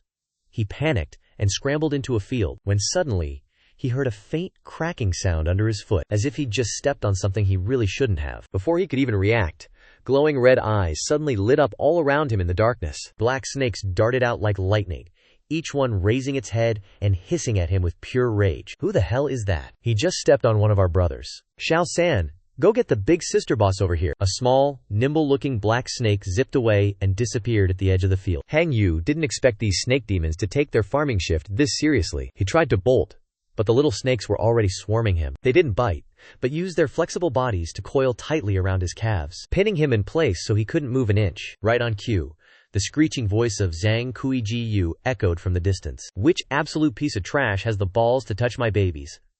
I'm gonna skin him alive. Before she even finished, she spotted Hang Yu tangled up in the snakes and saw the spirit mushroom he'd just crushed under his boot. She went straight into beast mode. You total bottom feeder. You really have the nerve to step on the master spirit field? You look like a human, so why are you acting like such a degenerate chicken thief? Don't you know this field is a treasure personally gifted by the divine master? Hang Yu snorted coldly, and since he couldn't break free from the snakes, he threw a palm strike straight at Zhang Kuigun's chest. Get lost, you absolute scrub. Facing that palm strike he thought was a guaranteed win, Zhang Kuiji couldn't even be bothered to dodge, throwing out a punch of her own. Their collision let out a dull thud, and Xing Yue was immediately sent flying, hacking up a massive mouthful of blood. Xing Yu lay on the ground, his face a complete mask of disbelief. A Stage 2 peak expert, just one step away from Stage 3. How is a random farmer out here rocking Stage 2 peak cultivation? Does that even make sense? Zhang Kuiji brushed off her hands. Is this the weak sauce, three-legged cat, kung fu you're using to cause a scene in Wangzi City? Hey guys, wait, I meant snakes. Wrap this little thief up for me and hand him over to the big boss. The little black snake got the command and scrambled to tie Xing Yu up tighter than a burrito. By now the villagers heard the noise, swarmed in, and dragged his sorry self right to me. Zhang Kuiji stepped up to me, acting like a total drama queen. My lord, you've got to do something about this. This thief didn't just try to escape the cave, he actually trampled one of your prized spirit mushrooms. That's your precious treasure, the one we've been babying every single day without missing a beat. My gaze landed on Xing Yu. Why are you acting like this, bro? Shang Yu squeezed his eyes shut. Do whatever you want, kill me, chop me up, but you're not getting anything else out of me. There's no way I'm bowing down to scum like you guys. I took a step forward, looking down at Xing Yu like the main character I am. Who gave you the audacity, kid? Shang Yu snapped his eyes open, his pupils burning with pure, unadulterated rage. This place is nothing but a den for you evil freaks who prey on the innocent. I, Xing Yue, as a Xuan Shui guard, my sacred duty is to purge demons and slay monsters. I just regret that my cultivation is trash, or I'd have had your head on my blade already. I gestured around at the villagers, who were all looking at him with genuine fire in their eyes. You say I'm the villain? Open your eyes and look around.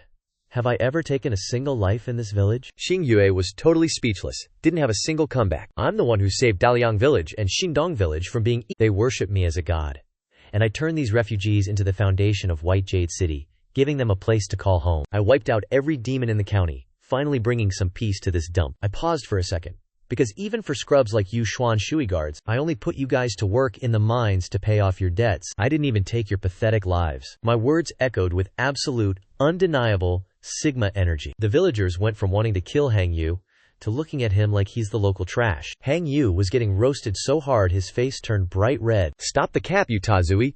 You're just a smooth-talking fraud. If you didn't use some dark arts to brainwash them, why would they ever volunteer to die for you? You dare say you've never hurt anyone? What about White Jade City being destroyed by Dai Feng? Are you gonna act like that wasn't your fault? I just shook my head. White Jade City's fate was on that guy. He got absorbed by the Sword Heart, so I'll take the karma for it. But the original residents of White Jade City are actually living their best lives in Wangzi City right now. This comeback left Hang Yu totally speechless. His lips were trembling. It's gotta be some brainwashing technique you're using illusions to trick them into calling a villain their daddy, twisting the truth, and acting like a saint. Hearing that, I gave him the creepiest smirk possible. You're absolutely right, I do have that power. Want to test it out? As I spoke, a dark light flashed in my eyes, and a bone seed shot straight into the middle of Hang Yu's forehead. Hang Yu just felt a cold chill between his brows, but then nothing. He stared at me, hyper-vigilant, trying to figure out what kind of trash spell I just pulled. But a second later, a voice started echoing in his brain. The escape failed. We're cooked. Nobody is coming to save me. The city lord probably already wrote us off as dead. The glory of the Xuan Shui guards? What a total joke. These voices were gnawing away at his sanity like crazy. Hang Yu's eyes started to glaze over, and cold sweat was dripping down his face. It doesn't have to be like this, I whispered right into his ear. Now tell me your real mission. Why are you so desperate to get out of here? What's the real goal? Just spill the beans, and you might actually make it out alive. Hang Yu's tense body suddenly went limp, his eyes completely losing focus. I need to flee to Lantau City, to report back to the city lord. Bayou City is just on the way. Our real mission is to investigate that weird poison popping up across all these districts. The victims have it rough. They go stiff. Skin turns bronze, looking like some cheap statue in a roadside shrine. We've been chasing leads for months, and everything points straight to the Zuizi Renlin forest. As soon as he spat out those last words, Hang Yu just passed out cold. The second he hit the floor, Gihuo swooped in and dragged his sorry soul into the instance cage. I started running through the clues he dropped before he checked out, and that death aura hidden in those bronze-skinned corpses points directly to the Zuizi Renlin conspiracy. Whoever's pulling the strings behind this is way more annoying than the White Jade or the door-knocking ghost combined. The lights in Wangzi City are still blazing. Over at the spirit fields, Zheng Kui is busy ordering her pet snakes to fix the trampled spiritual mushrooms. That blood Bodhi vine is swaying and glowing in the night breeze. Inside the Weeping Cave, those paper minions are grinding away at the mining work like it's a 9T05. The sounds of Su Jiwan's crew clashing with ore miners mixed with Shitu and Hongling, hunting down the last of those paper armor demon remnants. As villages line up to pledge their faith, the power starts flooding into the evil god. Then comes the pet rat, running over with a piece of garlic-stewed snake meat asking if he should sniff out this weird poison. I just shook my head, my bone avatar materializing behind me, saying no need, I'll just flex my new skills instead. And with a flick of my finger, I launched bone seeds into those stalkers who awaken their scouting talents, spreading them across the city like a network to sniff out the poison. Anyone who touches anything sus gets reported to me immediately. The spatial rift to the zombie instance is still expanding. The door-knocking ghost incident in Shikan village got wiped clean by Jian Huaishuang, and we've got enough spirit mats to fill a warehouse, but it's still not even a fraction of what I need for the next level up. Deep in Kushi district, the source of that door-knocking ghost guarding Huangsha WA seems to be linked to this poison. Standing on my bone altar, my ghost realm expands, blanketing the whole of Wangzi City. The prayers of my followers are hitting different, fueling me with pure power. Between the gold Buddha prophecy, the 10 bone beasts, and now this weird poison mystery, things are getting spicy. The secrets of this world are finally peeling back, layer by layer. So I dropped a low command for everyone to hear. 3 days from now, we march on Lantau City. Since these idiots brought the clues right to my front door, I'm gonna personally wipe their base off the map and add the entire Tiandao district to the Wangzi Empire. The altar exploded with light, and the sacrificial progress bar started climbing. The evil god's quest for world domination